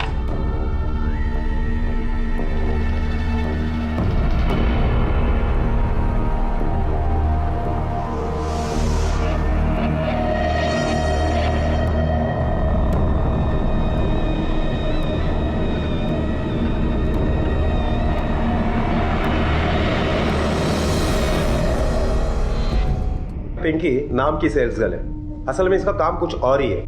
इसके एक दोस्त शहर के नामचीन हॉस्पिटल में हेड नर्स है, जो हॉस्पिटल किडनी ट्रांसप्लांट के लिए फेमस है। सर, जब मैंने हॉस्पिटल के अंदर जाकर इंक्वायरी की तो मुझे पता चला कि आज तक उस हॉस्पिटल में 49 किडनीज ट्रांसप्लांट हो चुकी है, जबकि उस हॉस्पिटल में ऑफिशियली सिर्फ 12 किडनी डोनेशन का रिकॉर्ड है। पर आखिर इस किडनी रैकेट का अन्नू और अनिल की मौत से क्या संबंध है? और एक बात सर, ये 36 किडनियां हासिल करने में पिंकी और उसकी दोस्त का बहुत बड़ा हाथ है, और जबकि असल में वो उसकी दोस्त नहीं, उसकी माँ है। क्या? जी सर, पिंकी ने हमसे झूठ बोला कि वो अनाथ है, जबकि उसकी माँ जो हॉस्पिटल में हेड नर्स है, ये माँ और बेटी मिलकर किडनी रैकेट चलाते सर। मोरे, क्राइम ब्रांच को इन्फॉर्म करो और ये पिंकी के घर पे रेड करो। अगर वो दोनों सचमुच ये काम करती है तो उसके घर पे कोई ना कोई सबूत हमें जरूर मिलेगा। जी सर।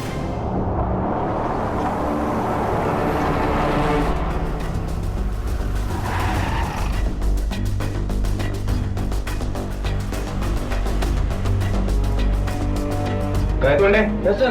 फ्रॉड क्या हो गया?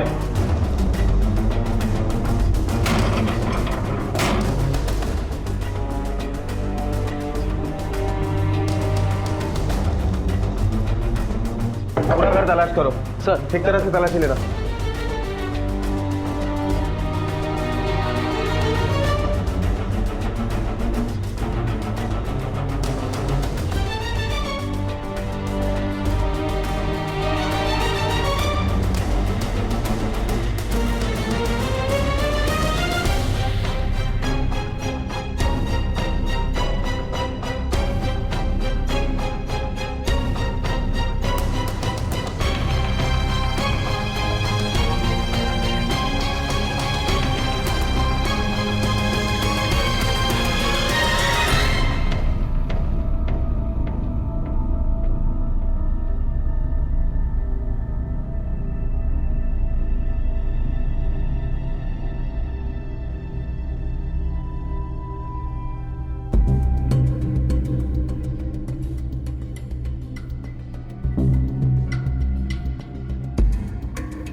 सर, मैं एक बड़े हॉस्पिटल की एक हेड नर्स हूँ। मेरे घर में आइस बॉक्स तो मेडिकल इक्विपमेंट्स तो होंगे ना। क्यों? घर पे बुला के सर्जरी करती है तू? और तू बता, वो आइस बॉक्स पे खून और मेडिकल इक्विपमेंट्स क्या कर रहे थे? क्या कर रहे थे घर पे?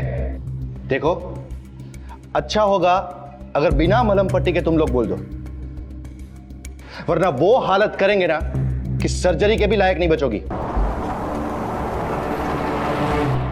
बताती हूँ, सब बताती हूँ। मैं सेल्स गर्ल बन के इसीलिए घूमती थी ताकि मैं अलग अलग लोगों को फंसा सकूं और पुलिस को भी मुझे पकड़ने में मुश्किल हो। जाहिर है ये काम तू अपने अलावा और किसी के लिए तो करती ही होगी। किसके कहने पे करती थी? ये सब मैं अपनी माँ के कहने पे करती थी। मैं सेल्स गर्ल बनकर लोगों के घरों में घुस जाती थी, फिर उन्हें किडनी के लिए फंसाती थी, उन्हें सेड्यूस करती थी। रमेश भी उन्हीं लोगों में से था। उस दिन मैं घर से निकली और रमेश के घर की डोरबेल बजाई। हेलो सर, सर आपसे 1 मिनट बात करनी थी। एक मिनट, लेकिन मुझे कुछ खरीदना नहीं है, थैंक यू। सर 1 गिलास पानी मिलेगा? वो एक्चुअली बहुत थक गई हो, धूप भी बहुत हो रही है तो थोड़ा चक्कर सा आ रहा है। लो।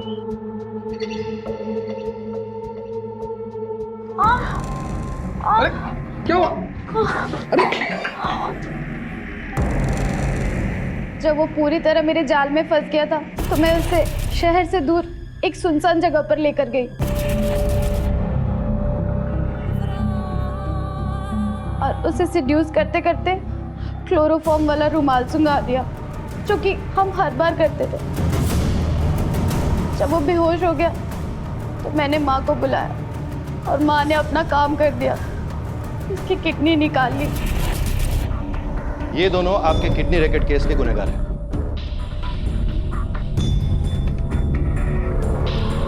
मुरे, ये तो हुआ किडनी रैकेट केस। अब आते हैं हमारे डबल मर्डर पे। अनिल और अन्नू अगर इस रैकेट से जुड़े हुए नहीं थे, इसका मतलब खून किसी और ने किया, एक ने या किसी 2 लोगों ने। पुलिस ने जाने अनजाने लंबे समय से चले आ रहे क्राइम ब्रांच के एक केस को सॉल्व कर लिया था, लेकिन अनिल और अन्नू के कत्ल से जुड़ा एक भी सुराग उनके हाथ नहीं लगा था। बावजूद इसके कि संदिग्धों की लिस्ट में अब सिर्फ प्रिया और प्रवीण पांचाल ही थे, पुलिस ने बड़ी होशियारी से एक जाल बिछाया। बस अब देखना यह था कि शिकार कब और कैसे उसमें आकर फंसता।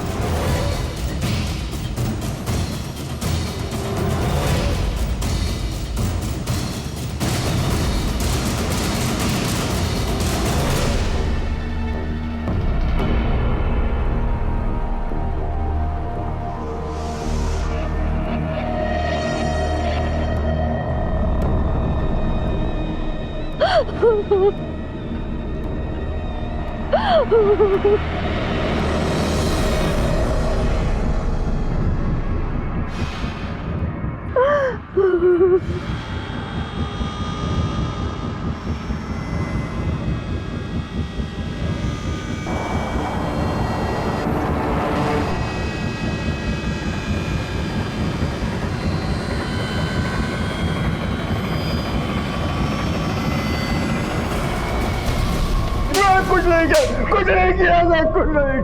देख, तेरे इन आंसुओं का हम पर कोई असर होने वाला नहीं है। सच बता, क्यों मारना चाहता था अपनी बीवी को? क्योंकि उसने मुझे धोखा दिया था सर। सारी जिंदगी मेरी बीवी बनने का नाटक करती रही और मेरे भाई से अफेयर भी चलाती रही। अनु मेरी औलाद नहीं थी सर, वो प्रिया रमेश की बेटी थी और मैं बेवकूफों की तरह सारी जिंदगी अंधा बन के घूमता रहा। तुझे कैसे पता चला कि अनु प्रिया और रमेश की बेटी थी? खुद अनु ने मुझे ये बात बताई थी। उस रात जब हम सो गए थे तो अचानक किसी आवाज से रात में मेरी नींद टूटी। मैं उठा, देखा तो प्रिया मेरे बाजू में सो रही थी। मैंने घड़ी में देखा तो 12 बजने में 15 मिनट कम थी। मैं दरवाजे से बाहर गया, हॉल में देखा कि अनु मेन डोर से बाहर जा रही थी। मुझे हैरानी हुई कि रात को चोरों की तरह अनु कहां जा रही है। मैंने उसका पीछा किया और उन्होंने ऑटो लिया। मैंने भी अपनी बाइक ली और उसका पीछा किया। अनु हमारी घर से थोड़े दूर एक जगह पर पहुंची और ऑटो छोड़ दिया। मैंने भी बाइक साइड में लगा के उसके पीछे पीछे चल पड़ा।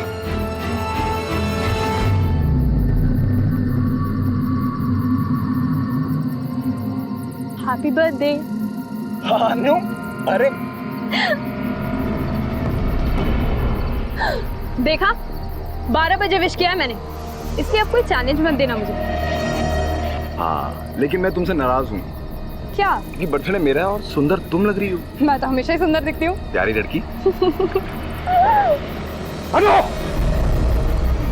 अब पता चला क्यों माँ बाप से भड़की भी रहती, इस 2 टके की लड़की की वजह से। इस भिखारी ने तुझे हमारे खिलाफ भड़का के रखा। अंकल पागल हो गए आप? अपनी बेटी को ऐसे कौन मारता है? बेटी मेरी, मैं मारता हूँ इसे, तुझे क्या है? तो देख लिया मैंने आप अपनी बेटी के साथ क्या करते हो। देख लिया ना, अब जा यहाँ से। नहीं जाऊंगा। जाता है कि नहीं यहाँ से? नहीं जाऊंगा। देख, मारोगे तो नहीं जाऊंगा। दिमाग पर सबका मैं बोल देता हूँ तुझे। पापा प्लीज, अनिल प्लीज। पर अनु, वो तुम्हें मेरी कसम, प्लीज जाओ यहाँ से, जाओ प्लीज जाओ। आज के बाद दिखाना तो याद रखना। पापा प्लीज। बाप से ज्यादा तू इस लड़के की सगी हो गई, इतनी फिक्र? बाप की भी होती अगर आप मेरे बाप होते तो। इस लड़के की वजह से तू अब मुझे अपना बाप भी नहीं। उस 2 टके के लड़के की वजह से नहीं, बल्कि इसलिए क्योंकि मैं सच जानती हूँ। आप मेरे पिता नहीं, मेरे पिता रमेश काका हैं। उस दिन जब आपको लगा ना कि उन्होंने मुझे किडनैप किया है, वो किडनैपिंग नहीं थी, वो मुझे यही सच बताने के लिए लेके गए थे।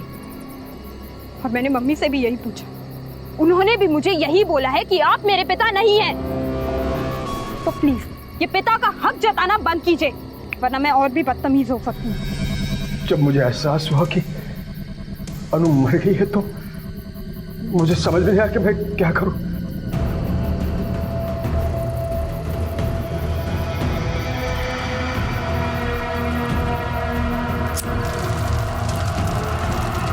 उसने मुझे अनु को मारते हुए देख लिया है और मुझे यकीन था कि वो जरूर वापस आएगा। रात भर उसका इंतजार करता रहा। वो सुबह आया और अनु की राख के पास बैठकर रोने लगा।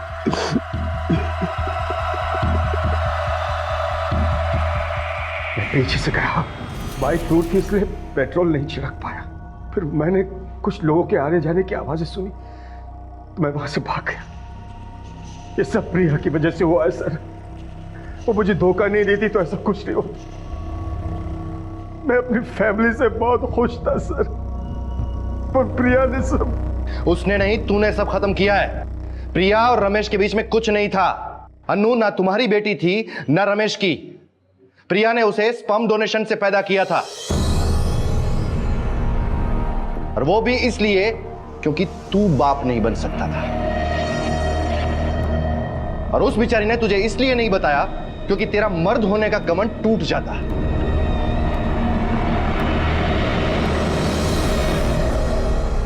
कहते हैं कि हर सिक्के के 2 पहलू होते हैं। प्रवीण ने वो पहलू देखा जो खोटा था। उसने दूसरा पहलू और अपनों के सच को जानने की कोशिश तक नहीं की और अपने ही हाथों से अपनी दुनिया को जलाकर राख कर दिया। प्रिया जिस सच के तूफान से जिंदगी भर डरती रही, वो उसके पीछे से आकर उसकी गृहस्थी को तहस नहस कर गया और वो कुछ नहीं कर पाई। प्रवीण को अनु और अनिल के कत्ल के लिए और रूपा और पिंकी को किडनी ट्रैफिकिंग और कई हत्याओं के लिए आईपीसी की अलग अलग धाराओं के तहत गिरफ्तार किया गया। गलतफहमी अक्सर रिश्तों में दरार बनती है और इसे पैदा इसलिए किया जाता है ताकि कभी मसले का हल ना हो सके। इंसान को चाहिए कि वो जब भी कहे सच कहे, चाहे वो कितना भी कड़वा क्यों ना हो, और कभी भी आधी अधूरी बात पर विश्वास नहीं करना चाहिए।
इसे तुम ही रख लो, हमें नहीं चाहिए ये।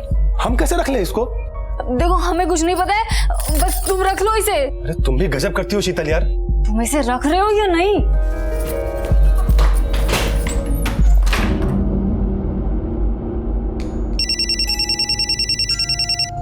हाँ जीवन, तुमने रिक्शा स्टैंड पे देखा? दीदी सभी जगह देख चुके हैं पर वो कहीं मिल ही नहीं रहे। आपके कहने के मुताबिक हमने तो रेलवे रेस्ट रूम से लेकर रेलवे पुलिस स्टेशन तक भी छान मारा, लेकिन उर्मिला और गुड्डू का कहीं पता ही नहीं चल रहा है। ट्रेन को आके 5 घंटे हो चुके हैं, हम तो घर भी जाकर वापस देख कर आए। आखिर अब मैं क्या करूं? इसीलिए जीवन, हमने तुमसे कहा था कि उर्मिला को मोबाइल लेकर दो, पर तुम हो कि हमारी बात मानते ही नहीं। दीदी आप अपनी बहू से एक बार फिर से पूछिए ना, वो ठीक से बिठाई थी ना ट्रेन में। अरे जीवन, हमने पूछा बहू से, वो कह रही है कि उसने खुद ने दोनों को ट्रेन में बिठा दिया था। शीतल, इतनी देर से इवनिंग वॉक से घर आती हो, क्या ये ठीक है? 5वां महीना चल रहा है तुम्हारा। अमृत, डॉक्टर ने तो हमें बोला है हमको अपनी बस। अच्छा देखो, आँख दिखाओ। हाँ बस करो, कुछ नहीं हुआ है हमें। यार तुम्हारा समझ में नहीं आ रहा मुझे चल क्या रहा है ये। कहाँ से आती हो, कहाँ जाती हो, मुझे ठीक नहीं लग रहा तुम्हारा मामला। तो इसमें इतने सोचने की भी क्या जरूरत है? एक काम करो, जासूस लगा दो हमारे पीछे। जासूस की नहीं, तुम्हें इलाज की जरूरत है। तुम्हारा दिमाग बेकाबू हो रहा है, पागल हो रही है तुम। शीतल सुनो, आपकी चाय। क्या बात है, बड़ी अकेले अकेले मुस्कुरा रही हो? फिर से वही रोज रोज का ड्रामा देखने को मिल गया। अच्छा, शीतल और अनिरुद्ध? हाँ, आज फिर से शीतल मैडम सुन रही थी, इतना लेट क्यों आती हो, कहाँ रहती हो, वही सब वगैरह वगैरह। पता नहीं इनका रिश्ता कभी ठीक होगा या नहीं। अरे ऐसा कौन सा ट्रेन में बिठा दिया जीजाजी जो उर्मिला और गुड्डी अभी तक घर ही नहीं पहुंचे? ये सारी गलती मेरी है। 8 साल से रिश्ता नहीं था ना, अलग थे, अच्छा था, खुश था। अब 2 दिन से एक क्या नहीं हुए, मेरे परिवार के 2 सदस्य गायब हैं। कुछ ज्यादा चढ़ा कर आया है जीवन, इसलिए बिना सोचे समझे कुछ भी बोले जा रहा है। जब हमने एक बार तुझे बता दिया कि शीतल खुद स्टेशन जाकर उनको ट्रेन में बिठा कर आई थी, तो ये बार बार हम पे इल्जाम लगा के तू साबित क्या करना चाहता है? मैं कुछ साबित नहीं करना चाहता हूँ, मुझे सिर्फ इतना बता दो मेरी बीवी और मेरा बच्चा कहाँ है, बस। जीवन, सच तो यह है कि उर्मिला तेरे पास वापस आने ही नहीं चाहती थी, इसीलिए चली गई तुझसे दूर। और तुझ जैसे इंसान के साथ कोई खुश कैसे रह सकता है? सीधे सीधे बता दो मेरी बीवी और बच्चा कहाँ है। अगर बाहर पे घुसा है और दोबारा घर में घुसने मत देना। ये ठीक नहीं कर रहा तू। अगर मेरी बीवी और बच्चे को कुछ हुआ ना, मैं तेरा वो हाल करूंगा अमरमणि, तू जिंदगी भर याद रखेगा। अरे छोड़ो, निकलो यहाँ से। 5 महीने की गर्भवती शीतल खुद गुड्डू और उर्मिला को ट्रेन में बिठाकर आई थी, लेकिन गुड्डू और उर्मिला पिछले 10 घंटों से गुमशुदा थे। क्या हुआ था उनके साथ और कहां थे वो? जीवन के परिवार और अमरमणि के परिवार के बीच किस बात को लेकर खटास थी? कहीं यही खटास उर्मिला और गुड्डू के लापता होने की वजह तो नहीं बनी? सभी जगह ढूंढ लिया सर, लेकिन कहीं नहीं मिले।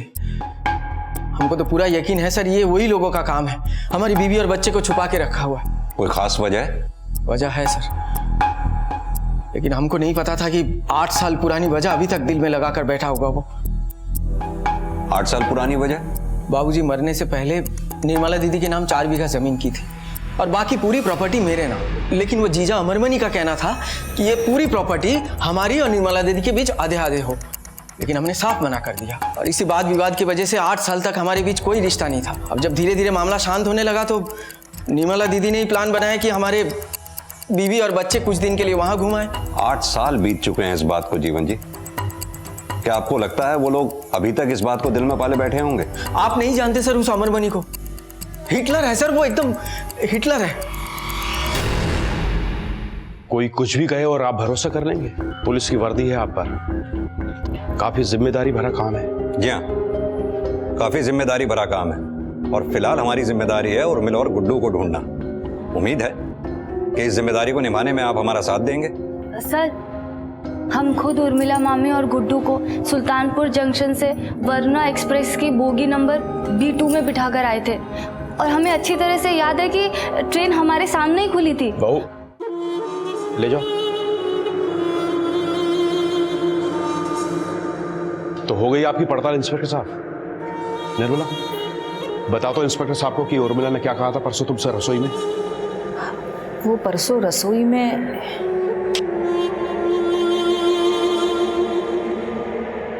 उर्मिला, तुम्हारी तबीयत तो ठीक है ना? कुछ ठीक नहीं चल रहा है दीदी। जीवन के पास जाने का मन ही नहीं करता है। पर क्यों उर्मिला? तुम दोनों का इतने सालों का साथ है और तुम दोनों एक दूसरे को इतना चाहते भी हो। चाहते हैं नहीं दीदी, चाहते थे, अब हमारी चाहते बदल गई हैं। अब वो बात नहीं है। और मुझे जो प्यार चाहिए, कम से कम जीवन तो मुझे वो प्यार कभी नहीं दे पाएगा। ऐसा भी हो सकता है कि उर्मिला अपनी मर्जी से किसी और के पास चली गई हो। निर्मला के बयान से इस केस का रुख बदल गया। जहां जीवन को शक था कि उसकी पत्नी और उसके बच्चे के गायब होने के पीछे अमरमणि और बाकी के घर वालों का हाथ था, वहीं निर्मला का कहना था कि जीवन और उर्मिला की बनती नहीं थी। आखिर सच क्या था? कहां थे उर्मिला और गुड्डू? जीवन जी, ये देखिए, ये है पैसेंजर चेकलिस्ट जो हमें उस ट्रेन के टीसी ने दी थी।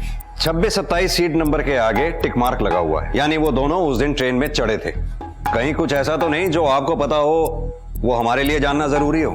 हम सिर्फ इतना जानते हैं कि हमें किसी भी हाल में अपनी बीवी और बच्चा चाहिए। आप उन्हें ढूंढ के दीजिए सर, बस हम हमसे विनती करते हैं सर। हाँ sir, train number 14228 Varuna express के बोगी नंबर B2 के सीट नंबर 28 में मैं बैठा था। आपकी सीट के ठीक सामने वाली सीट पे, यानी कि हाँ 26 और 27 नंबर, एक औरत और एक बच्चा ट्रेवल कर रहे थे। आपने देखा उनको? जी हाँ, एक औरत और एक बच्चा तो थे, ठीक मेरे सामने वाली सीट पे बैठे थे। ये दोनों थे वो? जी नहीं सर, ये तो किसी और की फोटो है।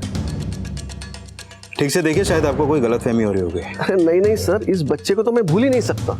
बहुत ही प्यारा बच्चा था और इस बच्चे की वजह से मैंने इसके माँ के साथ बातचीत भी की थी। वो कुछ कह रही थी कि वो किसी स्कूल में पढ़ाती है। दोनों जौनपुर में उतरे थे सर। उन्होंने बताया कि वो कौन से स्कूल में पढ़ाती थी? किसी सेंट जेवियर स्कूल में पढ़ाती थी। अच्छा, उनका स्केच बनाने में हमारी हेल्प करेंगे आप? जी सर, ये हमारे स्कूल की इंग्लिश टीचर है, मानसी उपाध्याय। क्या हम इनसे मिल सकते हैं अभी? Sure sir. जी सर, इस सीट पे मैंने ही ट्रेवल किया था। मानसी जी, आप एक टीचर हैं। सॉरी सर, स्कूल खुल गए थे और यहाँ आने के लिए मेरे पास टिकट नहीं थी। किससे मिली टिकट आपको? एक लेडी थी सर, समथिंग 24-25 साल की एज होगी। क्या इनमें से कोई थी? ये लेडी थी सर।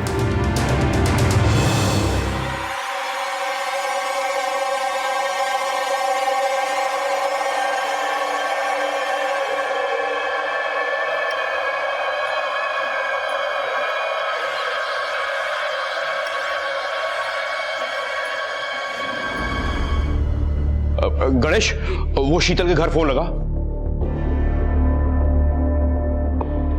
बाबूजी नहीं लग रहा, नॉट रीचेबल बता रहा। अनिरुद्ध, तू फटाफट उसके मायके जा, हो सकता है वो वहां पर हो। पर पापा वो वहां क्यों जाएगी? अरे तुझको देख के आने में क्या है, हो सकता है वो वहां हो। चल जल्दी जा। ठीक है, मैं जाता हूं। राजवीर, ये शीतल का एजेंडा क्या हो सकता है इन सबके पीछे? एक 5-6 महीने की प्रेग्नेंट लेडी का एक औरत और 10 साल के बच्चे को गायब करना पॉसिबल नहीं है। जरूर इस प्लान में कोई और भी था उसके साथ। सर, एक और अजीब बात है, जब उर्मिला इनके घर गई तो शायद पहली बार उर्मिला और शीतल की मुलाकात हुई होगी, क्योंकि पिछले 8 सालों से दोनों परिवारों के बीच में कोई भी बातचीत नहीं थी और शीतल को भी इस घर में आए हुए ज्यादा टाइम नहीं हुआ सर। कहीं ऐसा तो नहीं उर्मिला घर में आई और उर्मिला के हाथ शीतल का कोई गहरा राज लग गया हो जिससे शीतल को खतरा हो? हाँ सर, एक ऐसा राज जिसमें नुकसान सिर्फ शीतल को ही नहीं, उसके साथ साथ किसी और को भी था। इसलिए इस नुकसान से बचने के लिए उन्होंने उर्मिला को ही गायब कर दिया। या हो सकता है सर, इस गुनाह के पीछे पूरा का पूरा परिवार हो। हाँ, हो सकता है, लेकिन एक बात और है, उर्मिला और गुड्डू तो गायब हैं ही, उनका लगेज भी तो होगा। उसको कहाँ ठिकाने लगाया होगा इन्होंने? जो भी हो, ये शीतल नाम की कड़ी तो हमारे हाथ लगी चुकी है। अब इस कड़ी को पकड़ के हमें बाकी कड़ियां जोड़नी है। पापा पता नहीं शीतल के जानू में चली गई, मायके में भी नहीं है वो। अमरमणि जी, आपके घर की तलाश है और शीतल का अरेस्ट वारंट हमारे पास। कहाँ है शीतल? इंस्पेक्टर साहब, शीतल काफी वक्त से घर वापस नहीं लौटी है। सारे घर वाले उसको ढूंढ रहे हैं। अच्छा होगा घर की तलाशी लेने के बजाय आप हमारी बहू को तलाशें। हिदायतें काफी देते हैं आप, एक हिदायत हमारी भी है। अगर कुछ गलत हो रहा है तो उसे जल्द से जल्द ठीक कर लीजिए, क्योंकि अगर हमें उर्मिला और गुड्डू का पता नहीं चला तो शायद आप दोबारा हिदायत देने के लिए यहाँ रहे ही ना। सर, बैकयार्ड में कुछ मिला है। आओ।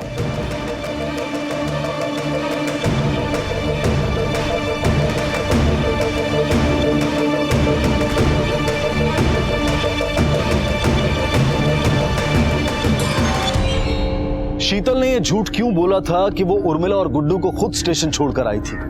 आखिर ऐसा क्या हुआ था जिसकी वजह से उसे खतरा था? क्या उर्मिला शीतल का कोई ऐसा राज जान गई थी जो उसकी गुमशुदगी का कारण बना?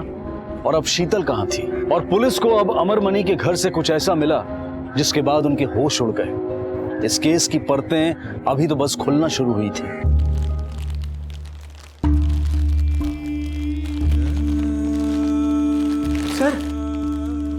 सर ये तो हमारे बेटे गुड्डू का बैग है। सर ये जला हुआ क्यों है सर? सर क्या हो गया हमारे बेटे गुड्डू को? उसका बैग सर, ये कैसे जल गया सर, बताइए ना। ये सर गुड्डू का बैग है सर। हाँ, हमारी बेबी उर्मिला कहाँ है? सर आप कुछ बोलिए सर। गुड्डू, उर्मिला। ये शीतल और उर्मिला के बीच क्या प्रॉब्लम थी? सर हमें कुछ नहीं पता। हमें तो यही समझ में नहीं आ रहा है कि शीतल ने हम सबसे झूठ क्यों बोला कि वो उर्मिला मामी को ट्रेन में बिठा के आई थी। गुड्डू और उर्मिला दोनों लापता है। दो लोगों को एक प्रेग्नेंट औरत अकेले तो गायब नहीं कर सकती।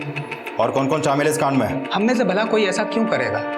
और अगर हमें करना ही होता तो हम 8 साल पहले नहीं करते। और जब से हमें पता चला है कि शीतल ने हम सबसे झूठ बोला है, तब से हमें भी शक होने लगा है कि इन सब के पीछे शीतल का ही कोई मकसद है। किसका फायदा है किसका नुकसान ये तो हम ढूंढ ही लेंगे। फिलहाल आपको एक हिदायत है, सच उगल दीजिए। इंस्पेक्टर साहब, मैं जो कुछ भी करता हूँ डंके की चोट पर करता हूँ। कायर नहीं हूं मैं।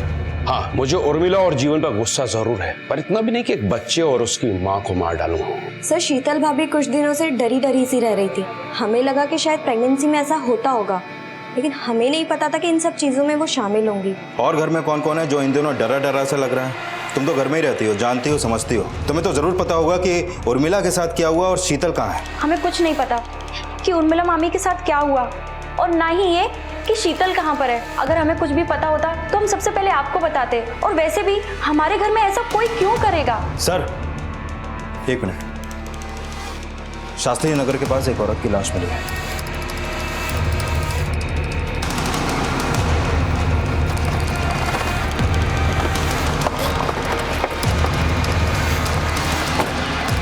हटो सामने से।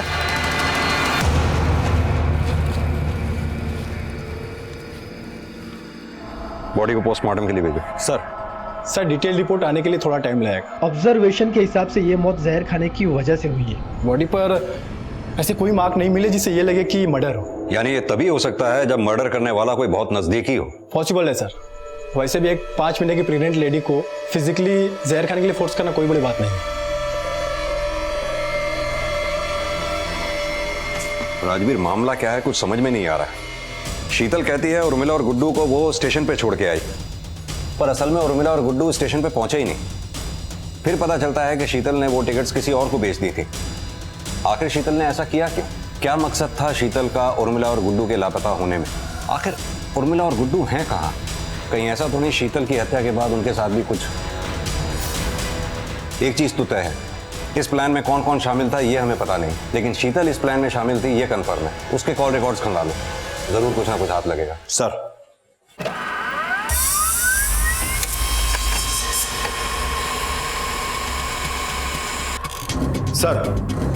शीतल के कॉल रिकॉर्ड डिटेल से एक सरप्राइजिंग बात सामने आई है। एक ऐसा नंबर है जिससे शीतल की रेगुलर बात होती थी। किसका नंबर है? संजय शुक्ला, पंडित है। इन लोगों के इलाके के लगभग सारी घरों में यही पूजा करता था, यहाँ तक कि अमरमणि के घर में भी। तो उसका इन सबसे क्या कनेक्शन? कनेक्शन यह है सर कि शीतल का इस पंडित से कुछ ज्यादा ही लेना देना था। ये देखिए सर, कॉल रिकॉर्ड डिटेल्स पिछले 3-4 महीनों में फ्रिक्वेंट कॉल्स हैं। अब जाहिर सी बात है इतने कॉल करके कोई गायत्री मंत्र तो सुनाता नहीं होगा। उठा लाओ पंडित जी को।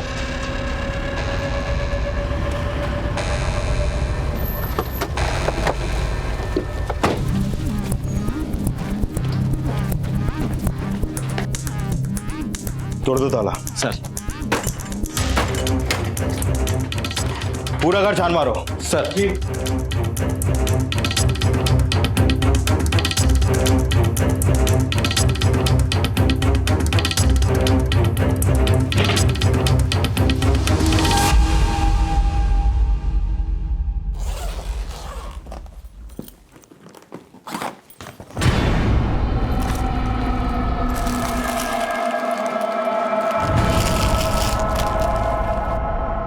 ये औरतों का सामान, पर ये सारा सामान यूज किया हुआ लग रहा है सर। सर अंदर से ये मिला है।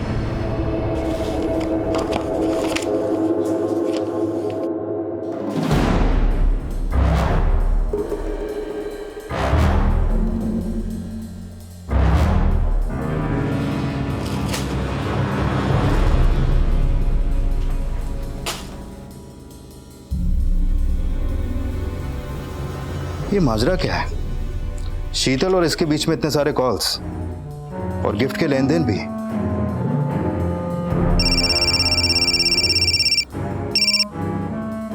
हाँ राजवीर बोलो। सर, संजय ने हर गिफ्ट की डिटेल्स लिख के रखी है।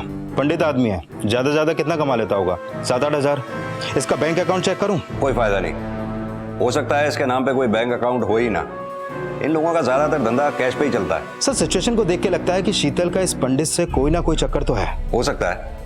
एक काम करते हैं, अनिरुद्ध से पूछताछ करते हैं। उसकी बीवी मर चुकी है और बीवी का आशिक गायब है। इस त्रिकोण का तीसरा कोण तो वही है। ले आओ उसे। डीएनए टेस्ट करवा लीजिए ना, मेरा ही बच्चा निकलेगा। आप लोगों के दिल में जरा भी रहम नहीं है? आप जिस औरत के बारे में बात कर रहे हैं वो अब इस दुनिया में नहीं रही, और वो भी उस शख्स से जिसके लिए वो सब कुछ थी। अब तक जो कुछ भी सामने आया है वो मेरे लिए किसी एक बड़े सदमे से कम नहीं था। पता नहीं शीतल को क्यों झूठ बोलना पड़ा कि वो उर्मिला मामी और गुड्डू को स्टेशन पे छोड़ आई। राजवीर, मेरी थ्योरी के मुताबिक संजय और शीतल का अफेयर चालू था। इसकी खबर उर्मिला को पड़ी, जिसके चलते संजय और शीतल ने उर्मिला को गायब कर दिया। इसी दौरान अनिरुद्ध को अपनी बीवी शीतल की कारगुजारियों का पता चलता है और शीतल का मर्डर अनिरुद्ध के हाथों हो जाता है। अगर मेरी थ्योरी करेक्ट है तो हम इस केस को सॉल्व करने में सिर्फ एक कदम दूर हैं। इस केस को सुलझाने का हमारा आखिरी कदम क्या होगा? इस केस की शुरुआत हुई थी अनिरुद्ध के घर से। इस केस में ट्विस्ट भी आया अनिरुद्ध के घर से, जब हमें उर्मिला का जला हुआ बैग मिला था। और मुझे पूरा यकीन है इस कहानी का द एंड भी अनिरुद्ध के घर पे ही छुपा है। इस केस में पुलिस को अब तक यह समझ में नहीं आ रहा था कि गुड्डू और उर्मिला कहां हैं। शीतल ने सबसे झूठ क्यों बोला? शीतल के संजय के साथ कैसे रिश्ते थे? कहीं ऐसा तो नहीं था कि अनिरुद्ध को इन दोनों के बारे में कुछ पता चला हो?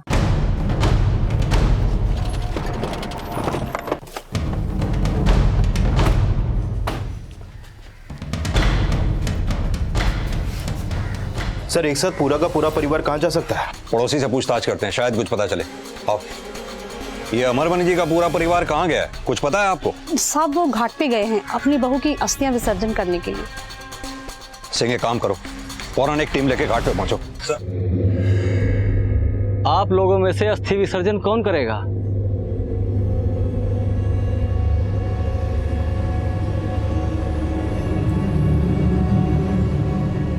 नहीं, हम उसकी अस्थियों को हाथ भी नहीं लगाने वाले।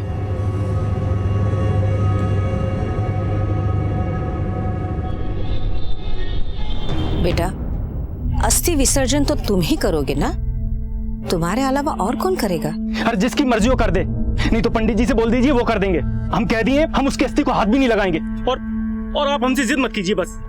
पर बेटा, रहने दीजिए ना मम्मी जी, क्यों मरे लोग की शांति के लिए जिंदा लोगों को तकलीफ दे रही हैं? और वैसे भी पता नहीं कैसे रिश्ते थे संजय और शीतल के बीच में।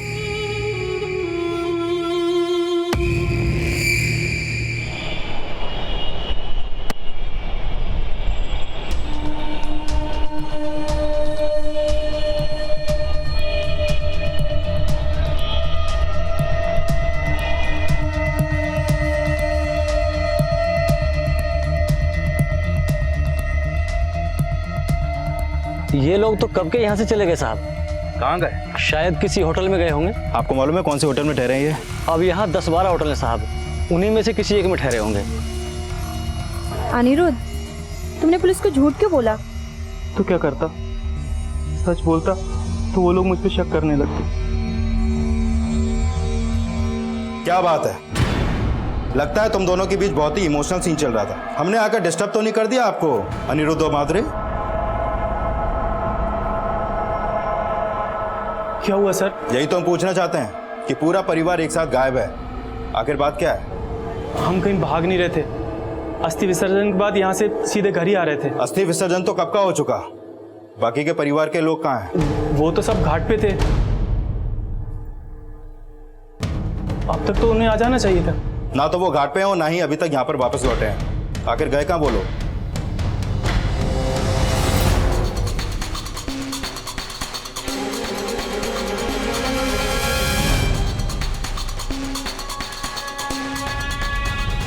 सर, एक नाविक से पता चला है कि बाकी के परिवार वाले बोट से नदी की सैर पर निकले थे। अभी तक ना तो परिवार वाले वापस आए हैं और ना ही वो बोट। एक काम करो, अनिरुद्ध और माधुरी को लेकर आओ।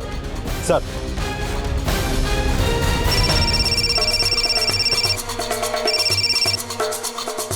हेलो,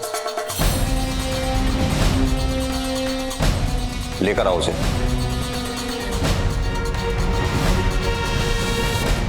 डरो मत बेटा, हम हैं ना आपके साथ। अब आपके साथ कोई कुछ नहीं करेगा। और हाँ, अब आपकी मम्मी को यानी उर्मिला जी को हम जल्दी ही ढूंढ लेंगे। कब देखा था आपने अपनी मम्मी को आखिरी बार? अच्छा, जिसने आपका मुंह दबाया उसको देखा आपने? अमरमणि, गणेश, प्रिया, शीतल और निर्मला ने जो उसकी मां के साथ किया था वो शायद उसे जिंदगी भर नहीं भुला पाएगा। इस सब की वजह से उसकी मानसिक स्थिति पर काफी असर पड़ा है, जिससे उभरने की वो अब भी कोशिश कर रहा है। आखिरकार पुलिस को गुड्डू के साथ साथ मुजरिमों का भी पता चला। जो बात पता चलनी बाकी थी वो ये थी कि इन लोगों ने उर्मिला को क्यों मारा। एक बड़ी चुनौती ये भी थी कि मुजरिमों की पहचान तो हो चुकी थी, लेकिन इससे पहले कि पुलिस कुछ कर पाती, अमरमणि, गणेश, प्रिया और निर्मला एक साथ गायब हो गए। संजय की तो पुलिस को काफी वक्त से तलाश थी, पर उनकी हर मुमकिन कोशिश असफल साबित हो रही थी। सर, फैमिली का अब तक कुछ पता नहीं चला है। हमारे कांस्टेबल ने बोट से नदी में काफी दूर तक ढूंढा, लेकिन उनके हाथ कुछ नहीं लगा। राजवीर, इन लोगों ने उर्मिला को मार के गुड्डू को एक अनजान जगह पर छोड़ दिया। इन सब के बाद कत्ल होता है शीतल का, यानी शीतल से कोई इन्हें बड़ा खतरा था। सर, मुंह खोलने का खतरा? एग्जैक्टली। अब इस सीन में बचते हैं 5 लोग, अमरमणि, गणेश, प्रिया, निर्मला और संजय। डेफिनेटली संजय ने गुड्डू का मुंह दबाया होगा और वो इस मर्डर में शामिल भी है, इसलिए वो अभी तक फरार है। अब सवाल ये उठता है कि आखिर ये सब हुआ क्यों? क्या उर्मिला के होने से अमरमणि परिवार को जान का खतरा था? सर, वैसा ये तो वो कैरेक्टर्स हैं जो सामने क्लियर दिख रहे हैं, कहीं पर्दे के पीछे अनिरुद्ध और माधुरी तो नहीं। आखिर पूरे परिवार वाले इन दोनों को साइड में करके प्लानिंग क्यों करेंगे? आधी कहानी हमें पता चल चुकी है और बाकी की आधी तुम दोनों इज्जत से बता दो, वरना जब हम अपनी औकात पे आते हैं ना तो अच्छे से अच्छे कहानियां बनाना भूल जाते हैं। बताओ, तुम्हारे परिवार ने मिलकर उर्मिला का खून क्यों किया? सर, ऐसा कुछ हुआ ही नहीं है और आप कुछ भी बोलेंगे हम मान लेंगे। आप जिस कहानी की बात कर रहे हैं उसमें कोई सच्चाई नहीं है, वो सिर्फ एक कहानी है। हमारे पास गवाह भी हैं और सबूत भी कि तुम्हारे परिवार ने मिलकर उर्मिला का खून किया है। पहले शीतल झूठ बोल रही थी, फिर पूरा परिवार, अब तुम दोनों सच सच बता दो, वरना तुम्हें पता है कि हम क्या करेंगे। सर, आपको दिखाई नहीं दे रहा? पहले शीतल गायब हुई, मैंने उसे खो दिया, अब मेरी पूरी फैमिली गायब है। सर, आप कुछ करते क्यों नहीं? मुझे तो डर है ये सब जो कोई भी कर रहा है, कहीं वो मेरी पूरी फैमिली के साथ भी। सर, हम लोग सच कह रहे हैं, हमें कुछ नहीं पता। आप ही सोचिए, अगर हम दोनों को कुछ भी पता होता तो क्या हम आपके सामने इस तरह बैठे होते? राजवीर, ये केस जितना सुलझा हुआ दिखता है उतना उलझा हुआ भी है। समझ में नहीं आ रहा कि आखिर इन सब ने ये मर्डर किया क्यों, वजह क्या थी इसके पीछे? सर, मुझे अब तक ये समझ में नहीं आया कि इस शीतल का संजय के साथ गिफ्ट वाला चक्कर क्या है। जो एंगल हमें दिखाई दे रहा है, क्या वही सच है या उन गिफ्ट्स के पीछे कुछ ऐसा भी है जो हमें दिखाई नहीं दे रहा? इतने महंगे गिफ्ट्स, सारे यूज किए हुए, जिसको जरूर शीतल ने इस्तेमाल करके लौटा दिए होंगे, और ऊपर से इन गिफ्ट्स के रिकॉर्ड जो संजय ने खुद लिख के रखे थे। ये गिफ्ट्स जहां से खरीदे गए उन दुकानों को ट्रेस करो, महंगे गिफ्ट्स हैं, हो सकता है पेमेंट कैश में ना की गई हो। अगर संजय का खुद का कोई सोर्स ऑफ इनकम नहीं था तो उसने कहीं ना कहीं से कुछ ना कुछ तो जुगाड़ लगाया ही होगा। लोगों से पता करो क्या उन्होंने शीतल और संजय को एक साथ आते जाते देखा था, और पॉसिबल हो तो दुकानों के सीसीटीवी फुटेज चेक करो। सर,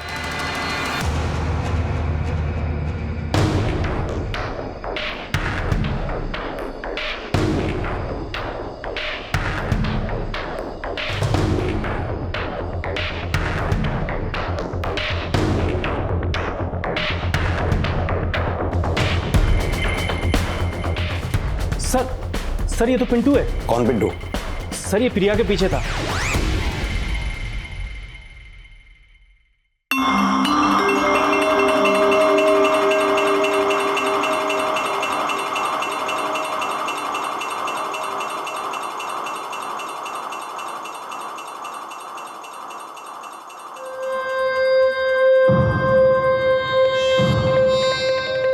सर, उन दोनों की लव स्टोरी धीरे धीरे आगे बढ़ रही थी और प्रिया ने एक बार भी नहीं सोचा कि इस लव स्टोरी का कोई मतलब ही नहीं है, और पापा ने एक बार उन दोनों को अपनी आंखों से देख लिया। लगता है मजनू को भी पीछे छोड़ दोगे।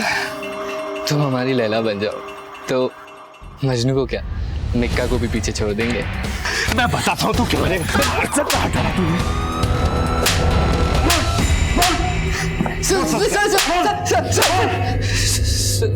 सर, मैं बताता हूँ। बता। सर माँ कसम मैंने कुछ नहीं किया। सर मानता हूँ प्रिया और मेरे बीच संबंध था, पर सर बात बराबर की थी सर, इसलिए तो हम दोनों ने मिलकर भूत का नाटक किया था। भूत का नाटक?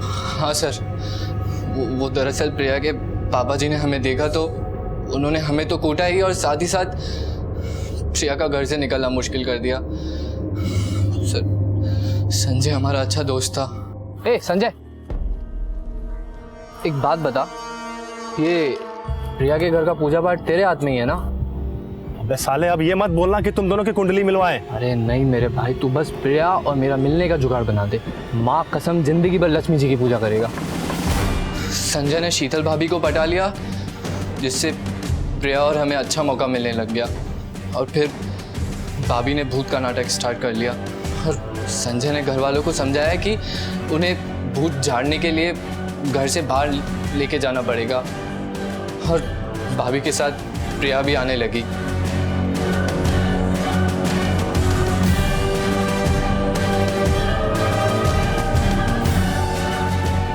कभी कभी प्रिया की माँ जी और भाभी भी आते थे, पर उसमें संजय संभाल लेता था।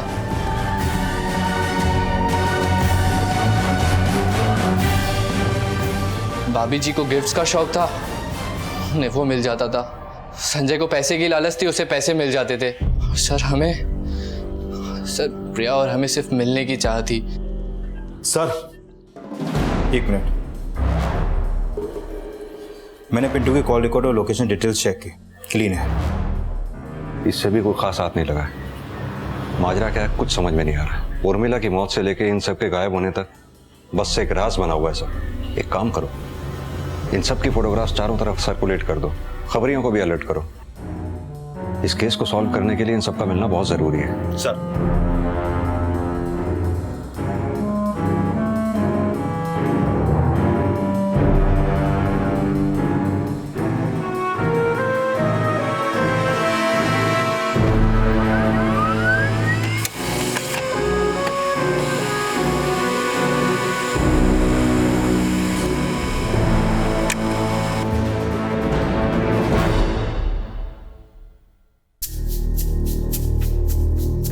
अनिरुद्ध, तुम कब तक ऐसे बैठे रहोगे? और फिर गणेश भी तो नहीं है ना। देखो, किसी के चले जाने से लाइफ नहीं रुक जाती। अच्छा छोड़ो, देखो मैं तुम्हारी पसंद का खाना लाई हूँ, सब कुछ तुम्हारी पसंद का बनाया। प्लीज खा लो, प्लीज। चलो मैं खिला देती हूँ।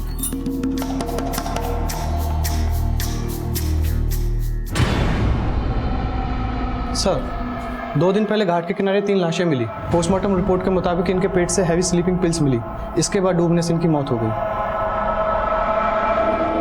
सर, इन्वेस्टिगेशन के दौरान घाट के दूसरी तरफ हमें एक नाविक मिला, जिसने उसी दिन दूसरी तरफ एक लड़की के साथ एक आदमी को निकलते देखा।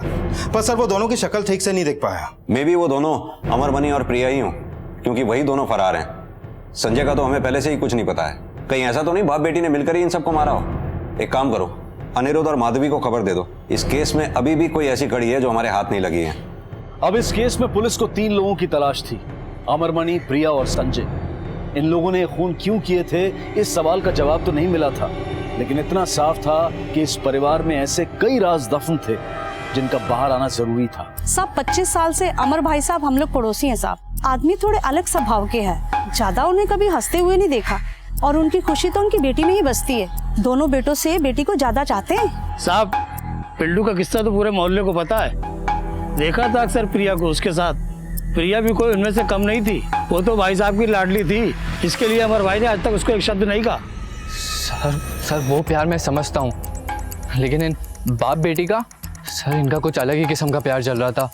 अक्सर मामला जैसा होता है वैसा दिखता नहीं है सर। मतलब इनके रिश्ते में कुछ गड़बड़ थी। तू क्या सोच रहा है? तू जो बोलेगा हम सुन लेंगे। सर वैसे मिसिंग भी तो ये सिर्फ बाप बेटी हैं। संजय पहले से ही अंडरग्राउंड है। कहीं सबके पीछे इन दोनों का ही तो हाथ नहीं। अभी किसी नतीजे पर पहुंचना जल्दबाजी होगा। बाप बेटी के रिश्तों को जड़ तक खुद निकालना होगा। पागल हो गया वो कुछ भी बोलेगा और मैं बैठ के सुनूंगा। पहले तो साला धुला, उसके बाद मेरी बहन को परेशान किया, और जब उसका खुद का नाम आ रहा है तो मेरे पूरे परिवार को बदनाम कर रहा है वो। सर अब तो मुझे पूरा यकीन हो गया है कि इसके पीछे किसी और का नहीं, सिर्फ और सिर्फ उसी का हाथ है। अगर मेरा बस चले ना, साले को जान से मार डालूं मैं।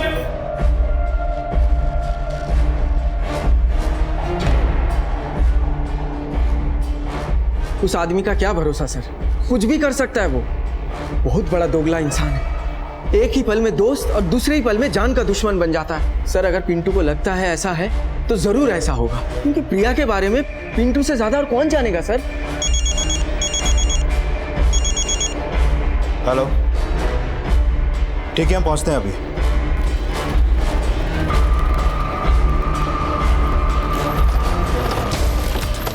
हटो सामने से, साइड।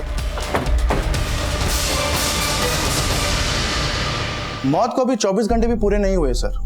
विक्टिम ने मरने से पहले अपने आप को बचाने की ज्यादा कोशिश नहीं की। इसका गला किसी दुपट्टे या गमछे जैसी चीज से घोटा गया है। राजवीर, ये पिंटू, अनिरुद्ध और माधुरी, इन सबको चेक करो। संजय की तलाश और तेज कर दो।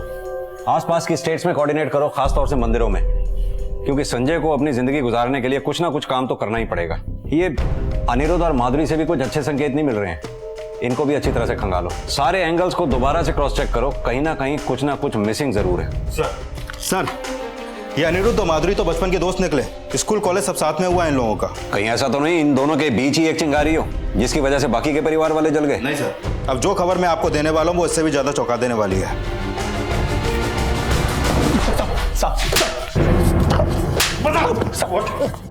बिहार भाग के गया, और वो भी कहां? मंदिर में। तुझे ये ध्यान नहीं रहा कि वहां तेरे जैसों की कोई जरूरत नहीं है। बोल कौन कौन शामिल था इस कांड में तेरे साथ? बोल कौन कौन शामिल था इस कांड में तेरे साथ? मानता हूं कि मैं उर्मिला मामी और शीतल को मारने में मैं था, लेकिन साहब उसके अलावा मैंने किसी को नहीं मारा, भगवान कसम। ये सब उस पिंटू और प्रिया का किया धरा है। साहब प्रिया ने हमको बोला था कि वो घाट पे जाके परिवार का पूरा खेल खत्म कर देगी। अरे पगला गए थे वो लोग। उसने हमसे भी कहा, लेकिन हमने मना कर दिया।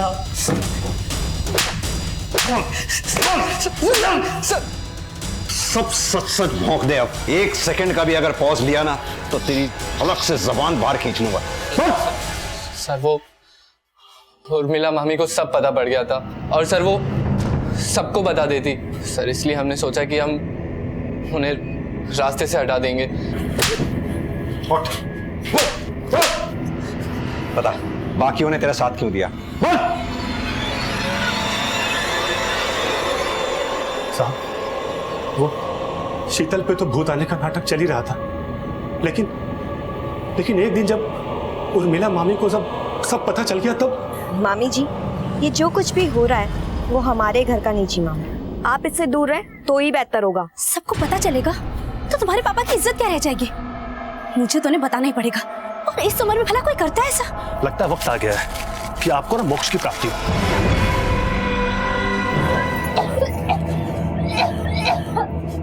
ये क्या खिला दिया तुमने मामी जी को? भूत का धतुरा। अब जोर जोर से चिल्लाओ वरना भूत हमारे सर पे नाचेगा।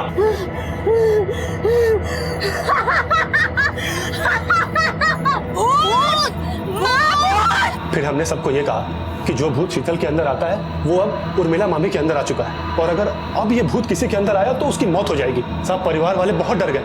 फिर हमने कहा कि अगर उर्मिला मामी को ही मार दिया जाए तो ये भूत का खेल हमेशा हमेशा के लिए खत्म हो जाएगा।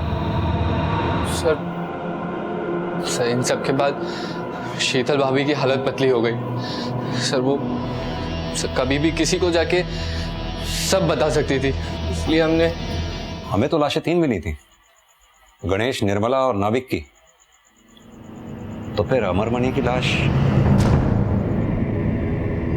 सर सबको मारने के बाद प्रिया और मेरा प्लान था कि हम लापता हो जाएंगे।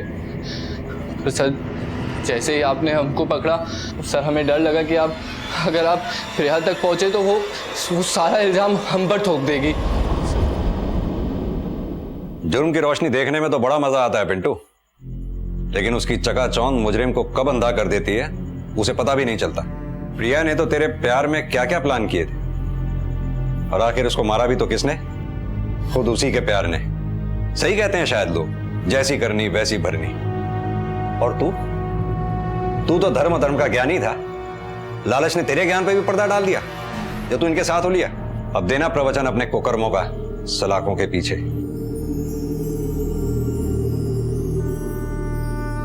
उर्मिला सिर्फ और सिर्फ प्रिया को गलत रास्ते पर जाने से रोकना चाहती थी, लेकिन प्रिया, पिंटू और संजय इस ड्रामे को खुलने नहीं देना चाहते थे। इसीलिए उन्होंने मिलकर भूत का नाटक रचा, जिसकी वजह से उर्मिला की मौत हुई। उनके लिए एक झूठ की कीमत एक इंसानी जिंदगी से भी ज्यादा निकली, और शीतल ने कभी सोचा भी नहीं था कि कुछ गिफ्ट्स के लालच में उसे इतनी बड़ी कुर्बानी देनी होगी, अपनी जान की कुर्बानी। प्रिया प्यार में इतनी अंधी थी कि उसने अपने परिवार को ही जान से मार दिया।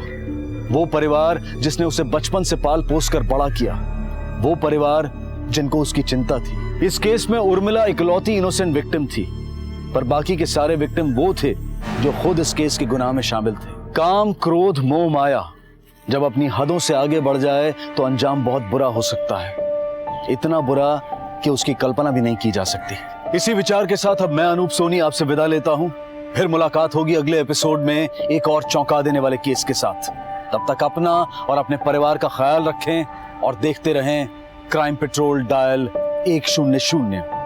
सबक एक को, सीख हम सबको। जय हिंद। क्राइम पेट्रोल के और भी दिलचस्प कहानी देखने के लिए हमारे चैनल को सब्सक्राइब करें और बेल आइकॉन दबाना न भूलें।